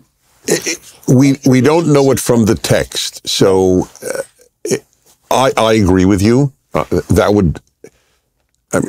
What would they remember for 400 years, or whatever the time span? It's not completely precise of the time in Egypt. That's why Moses, as we'll see, obviously says, well, what name do I give? When I go to them and say, I came in so-and-so's name. So if they had remembered the name, he would not have asked that question. Yeah. Right. So they're so divorced from their tradition that he can't even speak in the name of the tradition. Right. Right. Which is definitely a problem that. But faith has to begin when we get to the end of ourselves and reach out. And obviously they got so out of touch that they needed to cry out. And this cry is an incredibly important triggering moment, isn't it? By the way, I use this because I also wrote a commentary on the Haggadah, the Passover Seder service. And I said, so there are four famous questions children ask at the Seder. So I said, here's a question for adults to ask. If God took the Jews out of Egypt, why didn't he take them out of Europe? Mm-hmm. And in some configuration, almost any Jew has asked that question. And I just, among other things, I don't have a perfect answer by any means, but there is an implied answer. One could have asked the same question in Egypt. Why did God wait so long? How many Jews were killed and beaten and tortured until God, quote unquote, remembered? So, well, maybe the cry, is it partly the possibility that, like, man has to reach up to God just as much as God reaches down, and then without Moses being there as the precondition for, in some sense, for God's intervention, then it's not going to occur. Right, but that doesn't put God off the hook. I'm asking a question that puts God on the hook. Right. No. So my answer, and it's not emotionally satisfying, but I find it theologically satisfying, is that God does not save the individual Jew; he saves the Jewish people. Yeah, well, I wonder, because I'm not denying at all the validity of what you said, but it seems to be the case in the biblical narrative that God portions out a pretty major responsibility and catastrophe for mankind, and that's to live ethically despite mortality and limitation. Right. It's a really heavy burden. And so then you wonder, it's like, well, just exactly how much are we called on to be ethical actors so that God's goodness can be revealed? And that's a real open question. And, I mean, when in Sodom and Gomorrah, when the search is on for one or two good men in the city so that it's not going to be destroyed, the idea there is that even if there's one person who's good, we won't destroy the city. No, it goes down to 10. Okay, 10. No, that's important. Sorry, 10. One doesn't suffice. Okay, that's why we get him out and then everything falls apart. Okay, but there's a notion there that it's the outlier that saves every civilization. Right. It is the great lesson of our time. You're an outlier. It's a statement of fact, not even a compliment. It is a compliment, but it's not meant as such. Outliers do all the good that is done. Some outliers do evil, but all the good that is done by outliers. Well, and that's the tension between the law and the law when it becomes corrupt, and the prophetic tradition that echoes through the Old Testament and then up into the New Testament too, because the law, from a tradition perspective, turns into various shades of Egypt, and then it's always a prophetic figure that comes up and shakes his fist and right in the face of the king. That happens most particularly in the case of David, right? When he's called on his sins because he takes Bathsheba, which is a really low act, right? I mean, he sees this woman bathing naked on the roof of a nearby house, and then he sends her husband, who's a great general, into battle to have him killed. It's like, that's pretty damn twisted and pathetic. And then one of the prophets, whose name I don't remember at the moment, calls him on it. It's Nathan. Is it Nathan? Yeah, which is pretty brave, right? I mean, he's a Mideast potentate. You don't just walk into his castle and tell him that he's cursed by God without some fear for your neck. And so, and you see this just continually, this dichotomy between the corruption of tradition and the emergence of a prophetic figure who's in principle has this inspiration from God. And the weight of his words is what indicates that that's the case. Dennis, you didn't quite say it, and I would never dare say it as a Christian, but I've heard Jews say that one reason for the question you raised was the Israel. And Israel's now a nation recognized by the world. Oh, You've heard that one? I've heard it all of my life, and I have to say that it depicts God, to my way of thinking, in an awful way. The ends don't justify the means. Well, ends do sometimes justify means, but yes, we murdered 1 million Jewish babies, and we tortured and humiliated and degraded 5 million others in order to produce Israel. I as a Jew would say, I think I'm going to opt for another group. Yeah. That was Ivan's comment. That is not the God that I understand. Yeah, that's Ivan's comment in the Brothers Karamazov too, when he takes on Alyosha. You know, he said his point, in some sense, he talks about this girl who's frozen to death by her parents as she's screaming in an outhouse, which is a story that Dostoevsky took from the news. It's actually happened. So she screamed all night, froze to death, and Ivan says he can't believe in a God that would allow that to happen even once, no matter what the reason was. Well, that's not what I'm saying. I believe in a God who allows evil to happen. That's not what you were challenging. God created the evil to do the good of the creation of Israel. That I don't accept. No. That God allows evil is a given. Yeah, well, it's a consequence of free will. Yes, in some exactly. Real sense. And yes, I thought about that a lot too, because you could imagine a world that's the best world possible, just as a game in some sense. Not that we can really do that, but then you might ask yourself, is a world where you could choose evil but choose not to better than a world where you're a robot who has no choice? And I think the answer to that, I mean, if you think about your own children, you want this vast expanse of possibility for them. And the vaster that expanse of possibility, the more real the possibility of evil choices is. But what they get out of that is the benefit of the actual choice. So they have a real destiny, right? They're wrestling with real things, and they can choose not to engage in evil. So it could be not there. If it's going to exist in real possibility, it also has to be an actualizable possibility. And so it could be that a world where evil is possible, but then not chosen, is better than a world where evil doesn't exist at all. That's why I've always been suspicious of people saying about a dog, such a good dog. Has he chosen his goodness?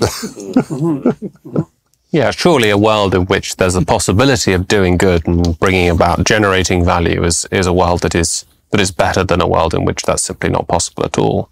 Well, that's the question, isn't it? And in some sense, that's the fundamental question, because it's one thing to wrestle with the reality of tragedy, but it's a whole different thing to wrestle with the reality of malevolence. And you might say, well, why would God create a world where the snake in the garden, let's say, why would God allow a world where evil existed to exist as a possibility? And it could be easily that the good that is there as a consequence of the breadth of possibility supersedes the evil of the possibility of malevolence. Plus, it also gives people some real thing to wrestle with, right?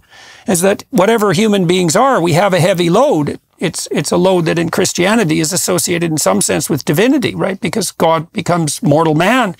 And so it's what we're contending with is real in the most fundamental sense, and that means it's not trivial. We can get into real trouble. And of course, the Holocaust, that was real trouble. And so that's also it's a very peculiar idea, but it's also some evidence of the, I don't know, respect that whatever created us has for us, that we actually have a real destiny, and in the broadest possible sense. I suppose you can say that it's just not possible to bring about a world in which benevolence is possible, where there isn't a genuine risk of malevolence as well. Well, maybe it's not possible. It may be, but so then you might think that the optimal solution is where great evil is possible but freely rejected. And that would be the best of all possible worlds. And I do believe that's the case. And I certainly see this is part of the Jungian idea of incorporating the shadow, I suppose, which is also that this capacity that we have within us, which is a predatory capacity, this capacity for great evil and for brutality and for strength, all of that makes us much more than we would be if we can harness that for good than we would be if we were just harmless rabbits, for example. You know, not to denigrate rabbits, they're perfectly lovely, but you get the picture. And the best people I know have been the people who, you know, have absolute capacity for mayhem if unleashed, but choose not to unleash it, in fact, to harness it for purposes of the good. So, now, Moses kept the flock of Jethro, his father-in-law, the priest of Midian. Another indication of him being subservient to an ethical structure outside both the Egyptian and the Hebrew structure there, because he's serving this priest of Midian and tending his flock. That also makes Moses a figure that transcends the parochial confines of his culture, another indication of that. And he led the flock to the backside of the desert and came to the mountain of God, even to Horeb. And so God here is associated with the mountain, and so you could riff on that. And the angel of the Lord appeared to him in a flame of fire, this compelling and attractive fire phenomenon, out of the midst of a bush. And he looked, and behold, the bush burned with fire, and the bush was not consumed. And Moses... That's the symbol Jews often use for the Jewish people. We're always burned, but we're not consumed. Yeah, and the question is, in a situation like that, just exactly what's being burned away. You know, I mean, one of the reasons that the transcendent is terrifying and why people purified themselves, for example, before they engaged in psychedelic experiences historically, was because if they got too close to the fire, the burning that produced was so intense that it might be of mortal danger. You know, if you're 95% dead wood and you get too close to the fire, all that dead wood should go, but it might be fatal. So, you were mentioning the whole heroic side of faith, or I think you were, in fact. There's also this terrifying aspect of the deity linked to transcendence and the absoluteness, the mysterium tremendum et fascinans, as Otto described it.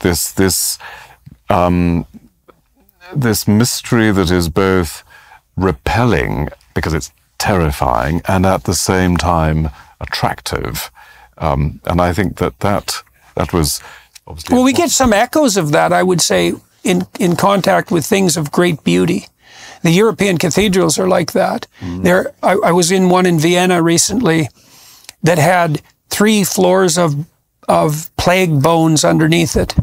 And so it's this magnificent structure, too much really, when you walk in, and it's overwhelming in its power. And to see that, you know, people sacrificed hundreds of years of effort under conditions of extreme privation to build these magnificent buildings, and then to go underneath and see the layers and layers and layers of catastrophe and death that's been erected on. It's too much, right? It's just too much. And that's just an echo of what is too much in the most fundamentally absolute sense. It's just a pointer in that direction. People are terrified of beauty for the same reason. You know, I've watched people respond to art. I had a lot of paintings in my house at one point. They're all coming back now. Like 300 of them, you know, it was just paintings everywhere. And people would come in and say, well, why would you want to live in a museum? And I'd think, well, that's exactly where I want to live. Why would you not want to live? But it was too much. The paintings, a lot of them were paintings of warfare scenes, and they were beautiful, but they weren't nice. It wasn't elevator music, you know, and you look at those things and they shake all the weakness off of you if you look at them long enough. And that's very frightening, especially if there's lots of weakness, and there definitely is. So it's interesting, is it not, that in our culture, where you might say there's been a systematic ideological process of desecration, that there's also been an aversion to beauty. Yeah, I mean, that's not accidental. The philosopher Roger Scruton. Generica, right? Yeah. The spread of, exactly, the spread of these cookie cutter suburbs everywhere that have this incredibly, they're efficient in some sense and they're convenient, but they're just hideous.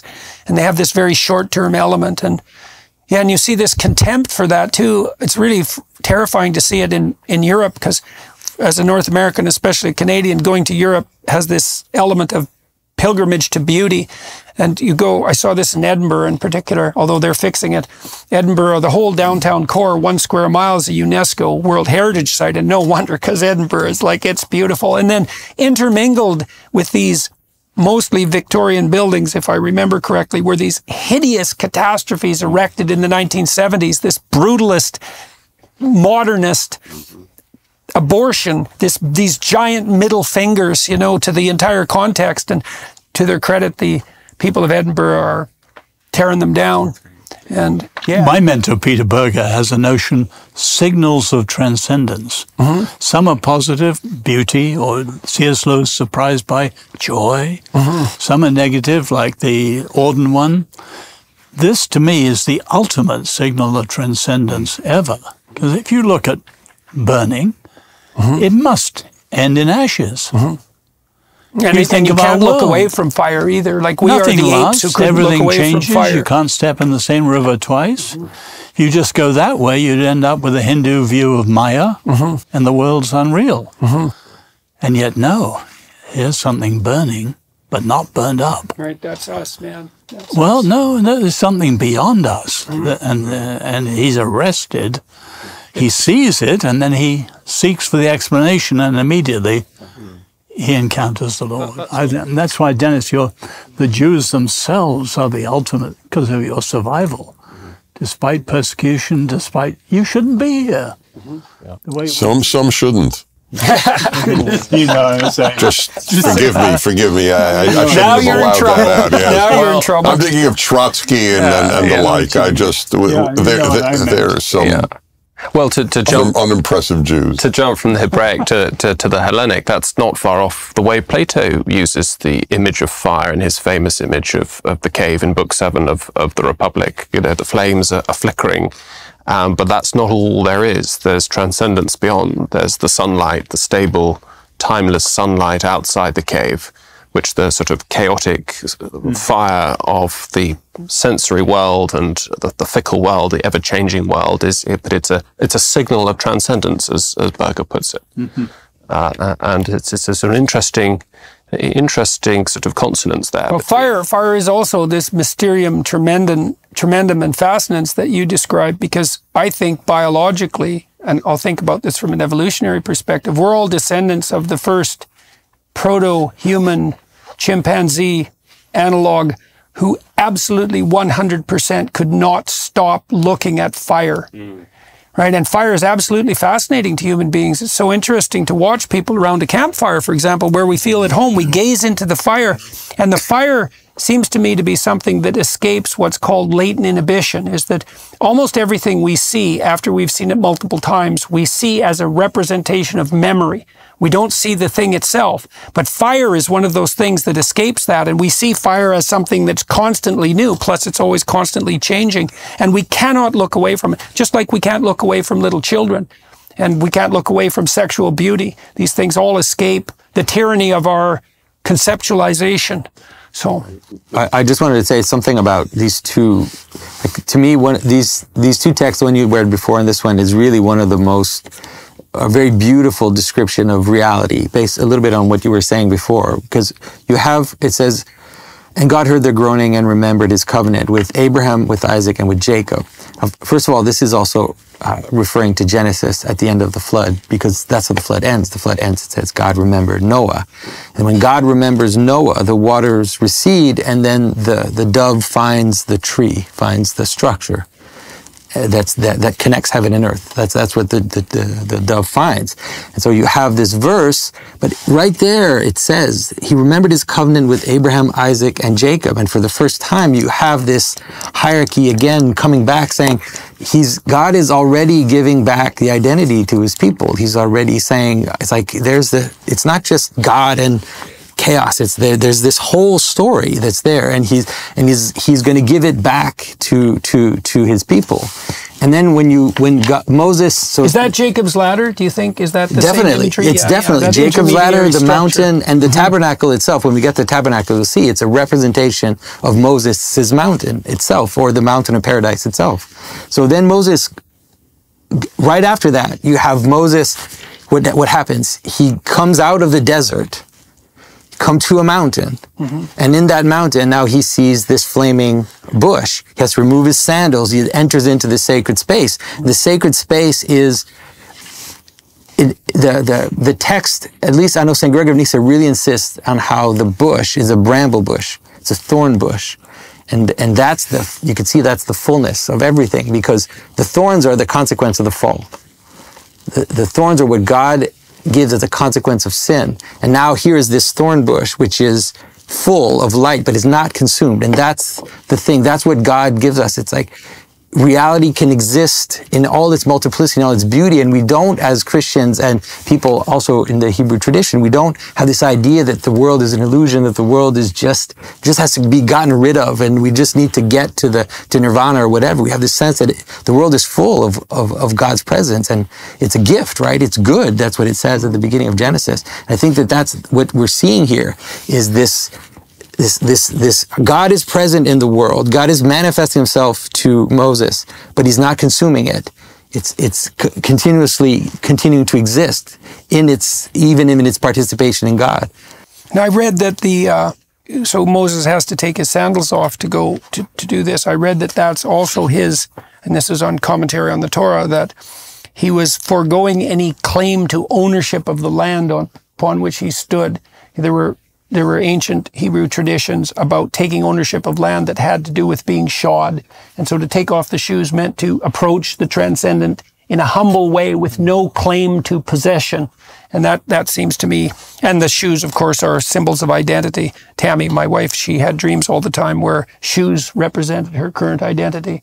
And so, all right. And the angel of Lord appeared to him in a flame of fire out of the midst of a bush. And he looked, and behold, the bush burned with fire, and the bush was not consumed. This is at least a great mystery. And Moses said, I will now turn aside and see this great sight, why the bush is not burnt. And when the Lord saw that he turned aside to see, God called unto him out of the midst of the bush and said, Moses, Moses. And Moses said, Here am I. And he said, Draw not nigh hither. Put off thy shoes from off thy feet, for the place whereon... By the way, the only redundancy in God's entire dialogue in the Bible is... Take your shoes off your feet. And so just why... a cute, meaningless point, but I've always gotten a kick out of it. Where else are your shoes if not on your feet? From off thy feet. Yes. Like where else? Right. Just take off your shoes would have sufficed. Is that in the Hebrew? Yes. Yes. It struck me as a kid. Where else are his shoes? I don't. Well, it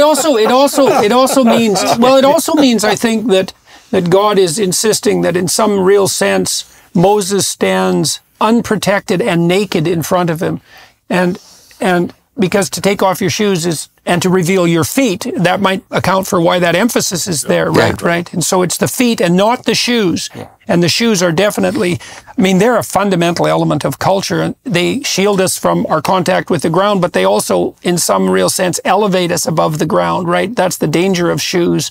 We're no longer in contact with the earth. There's a lack of humility by putting on those garments of skin, and we feel invulnerable in a way that we're really not.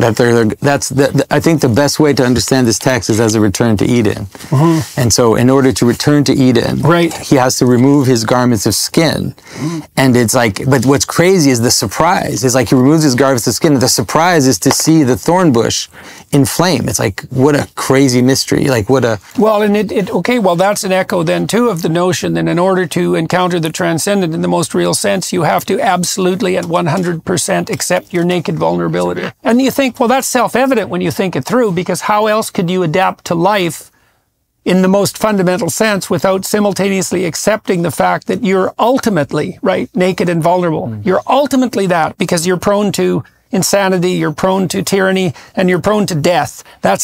There isn't any more ultimate on the human plane than that. And so if you can't adapt to that and accept it, then you can't adapt to or accept life. So, you think that's a big reason, any of you, why so many people have rejected God? They're not prepared to accept their vulnerability? oh yes. I don't know. I'm truly asking. I had not thought of it in this way. Well, I think that the rejection, in some sense, of the travails of the saints and the prophets and the crucifix is definitely, it's rejection of the catastrophe of mortality. Because all of those traditions call on us, and you see this as a clinician. One of the things that clinicians learned across all the different schools of clinical psychology was that the more radically you accept the necessity of confronting what you're terrified of and wish to avoid, the higher the probability that you'll move forward and recover. And we don't know the limit to that, right? And the Christian question, in some real sense, is the limit to that. It's like, well, how deep into the abyss do you have to look? And the answer is not only into death, but beyond death, into hell. Because if death is what terrifies you the most, you know nothing about hell, because there are many things worse than death. And so the call is to gaze into the abyss as far down as it goes, and that's all the way to the bottom. But that basic state of vulnerability, of fragility, it does conjure up a sense of finitude, I think, in the human experience. Finitude and dependence, and a sense of lack, a sense that we are not, in the end, masters and captains of our soul, that we require an orientation to something greater, something on which we do depend. Finite, yeah, right? absolutely. And also, I think we have a particular crisis at the moment. I think we can see this in the universities with the so-called mental health crisis. And it's linked to this assumption that human beings should be happy. And if they're not, there's something wrong with them. And our ancestors grew up with the tenet that life is extremely difficult, and that a path to happiness is extremely demanding. And also unbelievably unlikely, right? And you should be grateful when it comes along, but by no means expect it. And then they had a noble vision too on the Roman and the Greek and the Hebrew front, which was not so much hedonic happiness, which is very trivial. And Solzhenitsyn says, well, that disappears when you first hear the boots kicking down your door at 3 in the morning. It's like, so much for happiness, that's gone. And then what do you have? And well, that was Frankl's question and Solzhenitsyn's question.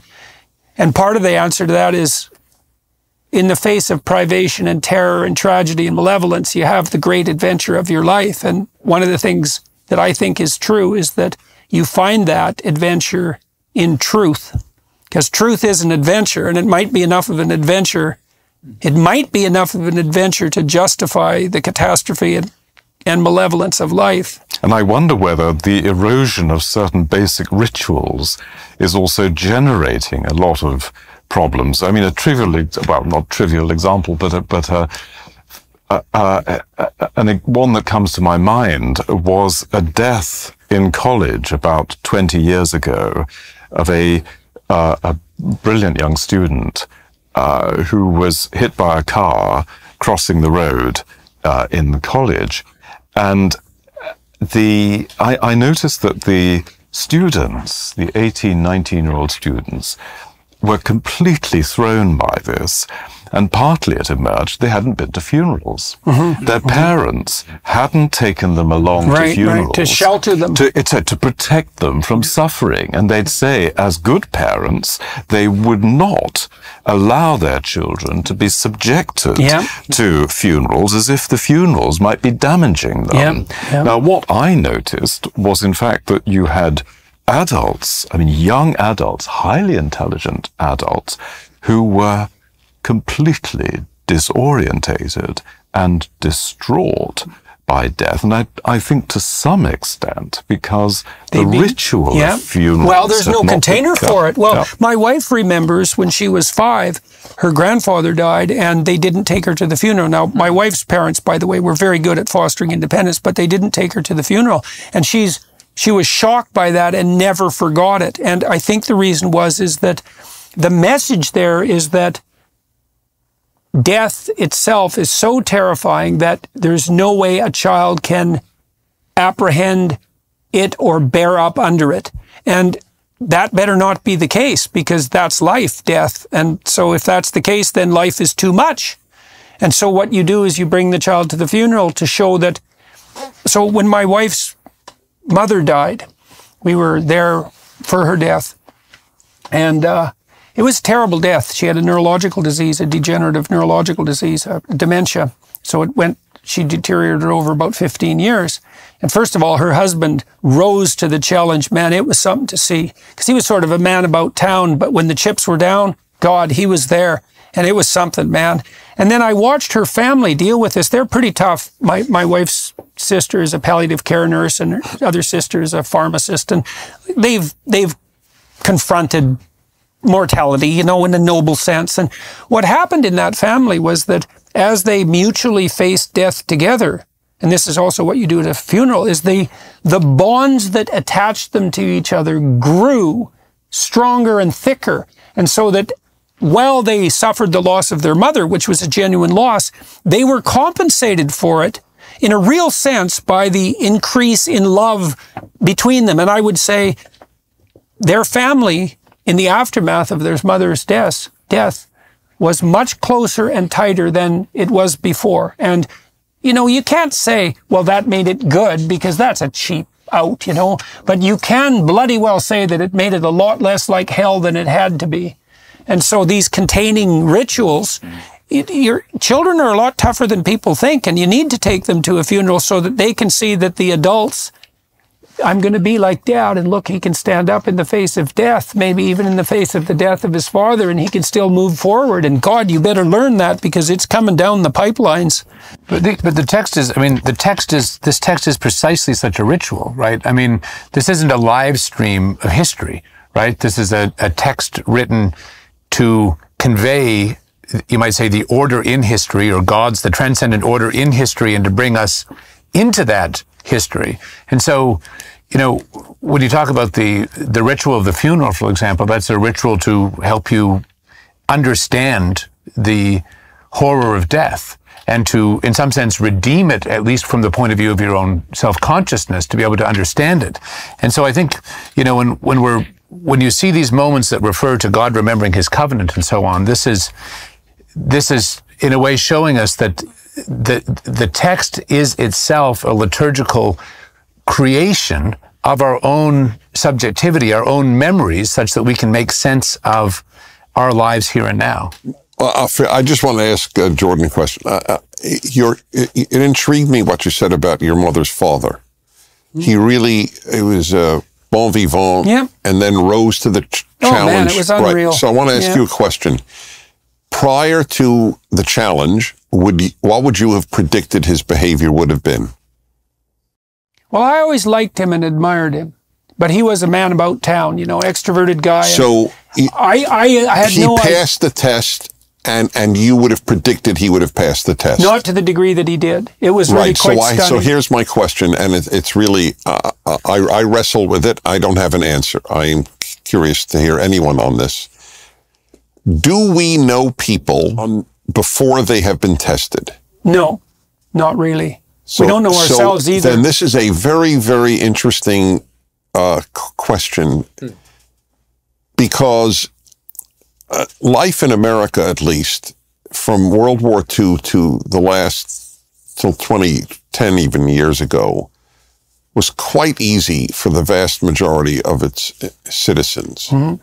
By any reasonable historical standard. Exactly, yeah, which is the only standard, obviously. So is it fair to say we don't know the moral caliber of most of the people living in America, because I think people have been tested in the last 2 years, and I think half of my fellow citizens failed dismally, especially doctors, I might add. Well, wasn't it Hemingway who said that every generation needs a war to sort out what's important? And it's a very dark thought. Yes. Well, it's more, maybe, well, William James would have said something like a war or its moral equivalent. And that was something James... Right, or its moral equivalent. Yeah, right. well, because you have... Well, that's what I'm referring to, its moral equivalent, yes. Exactly, yeah, exactly. Well, so it's interesting. Do we even know ourselves till we're tested? Mm-hmm. I don't think so. Well, I think you can make a case for this biologically. Here's a case. This is quite interesting. So you might ask, why do you grow when you go somewhere new? And there's two answers to that. One is you go there and you gather more information, you talk to new people, you see new things. And so you can think about that as a constructivist response, right? Your web of knowledge, adaptive knowledge increases because you've been more places. But that's not all that happens. If you go somewhere new and you expose yourself to a challenge, then new genes, the genes that haven't turned on to encode certain proteins turn on, and they flesh out your psychophysiological structure. And you could even imagine that you decided to take on a new challenge voluntarily. So that'd be part of the heroic journey. Then your biology is going to respond to that right down to the genetic level. And it's going to reveal new potential that's coded inside the genetic structure that's going to make you literally more than you are. And there's this idea that Jung talked about in relationship to the maze in the Chartres Cathedral. So imagine you go into this maze, and then you walk the 4 quadrants, and then you come to the center. And the 4 quadrants are the 4 corners of the world.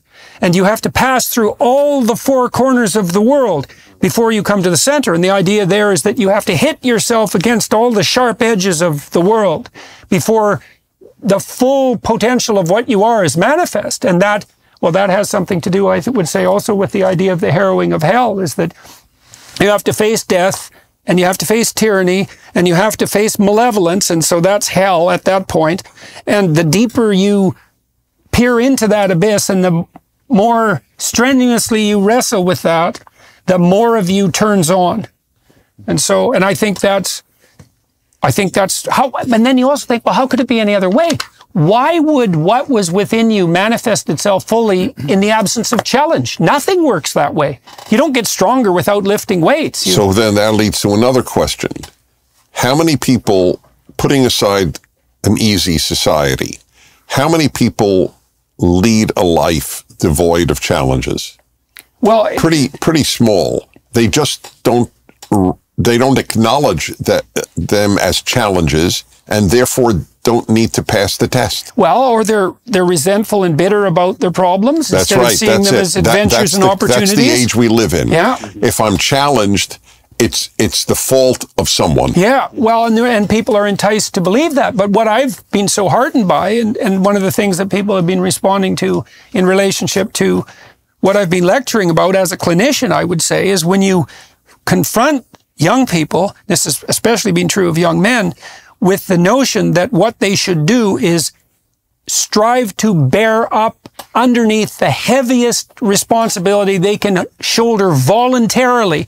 They're unbelievably receptive to that idea. And it's so interesting to watch, because it's almost as if all you have to do is introduce the idea, assuming you're vaguely credible. All you have to do is introduce the idea, and it's like a crystal in a supersaturated solution. It just goes, no one ever told me that. And one of the things that's been deeply sorrowful for me is to see how much effect those ideas have on people, how quickly. And the reason it's sorrowful is because you simultaneously see how much of a lack there is of that idea in our current culture. So, but I think people are there for the call, man, and lots of them, especially young people on that sort of cusp of messianic development in late adolescence, you know, when the radicals can get a hold of them and make them resentful and bitter. If you offer a better pathway forward, which is something like bear up voluntarily under the catastrophe of life because you have something to offer, right? There's this idea, in the biblical idea, that in some sense, God says this, I think he says it to Moses later, that maybe it's in the Gospels, that it's required that all of the ramifications of the law manifest themselves. It's like a holy requirement. And the idea there is something like, and this is a really terrifying metaphysical idea. It's like, why is there suffering in the world? Why is there malevolence in the world? Well, maybe it's because we're not all we could be. And maybe it's incumbent on each of us, and I really mean each of us, to reveal everything that is within us. And if we revealed everything that was within us, and that would happen as a consequence of this voluntary ethical striving, if we revealed everything within us, God only knows how much hell we could dispense with. Because we have no idea what things could be like if everyone was 100% aiming up. This might be, forgive me for, I just want to say this is so important, I think. So I remember in high school, I started an anti-cheating campaign in my grade. And I remember vividly this is really triggering things in me. The biggest reason I had cheated on some tests in elementary school. But the biggest reason I didn't in high school was God was not particularly involved in my decision, which he would have been more so later in moral decisions. I wanted to pass the test of not cheating. Mm-hmm. Right, right. And I'm just thinking, literally for the first time, maybe that's another good method of getting people to do what is good. Pass tests. Mm-hmm. Pass challenges. Yeah, well, you know, there is speculation. Yes. You know, there's this, obviously, this scene in Job where God bets with the devil, which is a hell of a thing to do. It's like you're going to bet with the devil, and the idea is that you can tempt Job out of his moral position. And what's God up to? And I had a vision about that at one time, about God presenting man with the most vicious adversary possible. And you might think, well, why would someone do that? And the answer is something like, well, if you know that the entity that you're setting the forces of hell against, in some real sense, can triumph over that, then the positioning of the adversary is actually a call to a greater good. And I think, I can't help but think that that's correct, because I can't see how what is best can be called out of us without us being confronted simultaneously by what is worst. But I hope I'm not being pious, Dennis, by saying that's important, but it's a kind of mid-level test of growth. So you've mentioned responsibility, or reaching our full potential of who we are. You can do that in various ways, but many of them are truly, some self-help goes some way towards that. Mm-hmm, mm-hmm. I think what you see here, the call of Moses or the call of Abraham or the call of lots of people in the scripture, the highest responsibility of all is responding in faith to God's call. Mm-hmm, right. By definition. By definition, the highest fulfillment. I actually dislike my own name intensely, but I was named after a writer whose most famous book is called My Utmost for His Highest. Right, right, right. And that's right. What that's the proper call of the church. That's calling. Mm-hmm. Right. And I don't think there's any You've written a book on calling. Any higher version of that. Well, and here's something that's relevant to that too. So I know neuropharmacologically, I studied pleasure as a biological mechanism, and the intense pleasure that's associated with joy and enthusiasm. So enthusiasm is to be filled with God, theos, and theos. It's to be filled with the Spirit of God. You do not experience joy as a consequence of achieving a goal. You experience joy as a consequence of positing a goal and then noting progress towards the goal. And so a corollary of that is that the higher the goal, the more intense the joy attendant on observation of progress towards it. And so then you might say, if you wanted to maximize the possibility of hedonic expression, not to degenerate into a cheap hedonism, but to maximize it in the most real sense, and this is a Viktor Frankl idea in some fundamental senses, you pick the most noble possible goal. And that's the mountain, that's service to God, again, by definition, right? Because it's service to the highest thing, whatever that is. And then that opens the door, that does literally open the door to it's a precondition for the experience of joy. And so these people who are depressed and anxious and miserable, part of the reason for that is that their ethic is scattered. Their goals are diverse and low level. There's nothing beckoning in the distance. And so they can't see progress because there's no progress, and certainly not progress to a superordinate goal. So there's actually no positive emotion. And that's technically the case, because the positive emotion system is a calibration system that produces navigation orientation towards a destination point. That's literally how it functions. So I think you just described the whole book of Exodus just right there. Like that's right. Really what Exodus is. Right. Well, that's like the journey the to the promised scattered land. mixed multitude that is gathered into, and you can experience that in yourself as much as in a people or in anything actually functions that way. And anything that is you can identify. Where there is no vision of people perish. Right, exactly. Where other cultural norms are so degraded. It's also the danger of dispensing with an ideal, because the problem with ideals is that every ideal is a judge. So the ideal of beauty is a judge, because who of us compares to the ideal beauty? And the answer is no one, and we all know it. And so the ideal is a catastrophe in that sense. It's a raging fire that can consume you. Yes, exactly. But if there's no ideal, there's no goal. And if there's no goal, then there's no joy. And so what are we going to do? We're going to dispense with our ideals so we don't hurt anybody's feelings. And what we're going to dispense, well, that's exactly what we're being called upon to do. And so we're going to abandon joy. And unless you have the ultimately judgmental ideal, it's so perverse.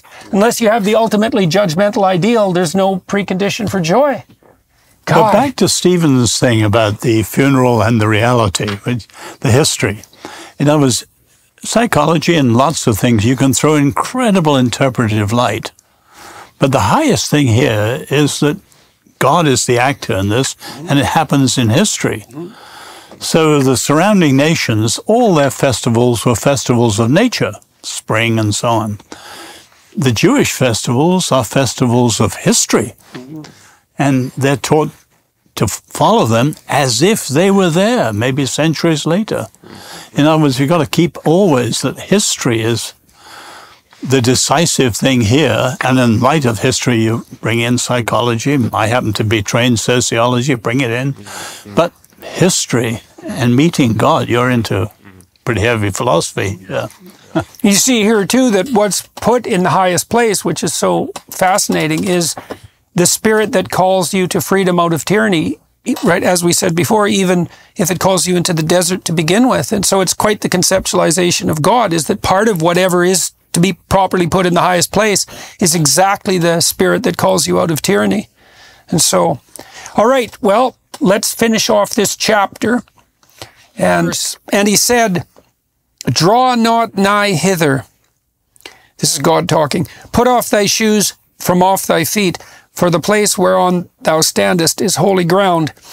Again, I'm reminded of the fact that this is likely something like a call to humility. I was looking at the Sermon on the Mount the other day, and Christ says in the Sermon on the Mount that those who are poor in spirit are blessed. There's many people who are blessed, but the poor in spirit are blessed. And the question is, what does that mean? And it means something like those who have been brought low enough to be humble enough to be ready to receive. And I think that's what's being echoed here, is that that's part of the reflection of Moses' nakedness. That's the best explanation I ever heard. Well, thank you. Thank you. It took me only 40 years to think of that. That really helps. Because I've never thought, the poor are so special. They're wonderful poor and lousy poor. No, it's definitely a reference to pride. The poor in spirit are not prideful and narcissistic. I looked in Bible Hub, which is a great site. Right. You can see 50 translations simultaneously. Right. Yes. And so you get the full connotation of the phrase. And if you look at all the different translations, you can see that it's definitely a call to this particular kind of humility. Because one of the things I learned when I was teaching my course, Maps of Meaning, was that you could decide that you were going to be friends with what you knew, or you could be friends with what you didn't know. right? And so if you're friends with what you know, you try to prove your point all the time. And I'll fall prey to that from time to time. But once you realize the depths of your ignorance and you think, well, what I don't know is inexhaustible, and my troubles are inexhaustible, so I better have an inexhaustible source to call on, and I can certainly call on the inexhaustibility of my own ignorance. And it reverses everything, because all of a sudden the fact that you don't know is actually your greatest hope, because there's always the possibility that if you lowered yourself, Jung said, modern men do not see God because they do not look low enough. It's so brilliant.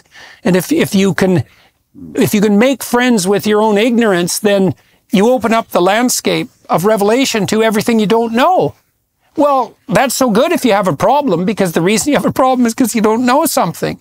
And so this is definitely an injunction there, is that the place whereon thou standest is holy ground. And if you're on holy ground, and maybe you're always on holy ground, you should have your damn shoes off and your eyes open. And yeah, well, that'd be a terrifying thing to apprehend. All right, gentlemen, that was a good start. Well, these were tough. These were tough ones. Oh, You're right. Yeah. wait till the 10 Commandments. Yeah. Until tomorrow. Good. That was wonderful. Thank you. Wonderful. Thank you. Bye.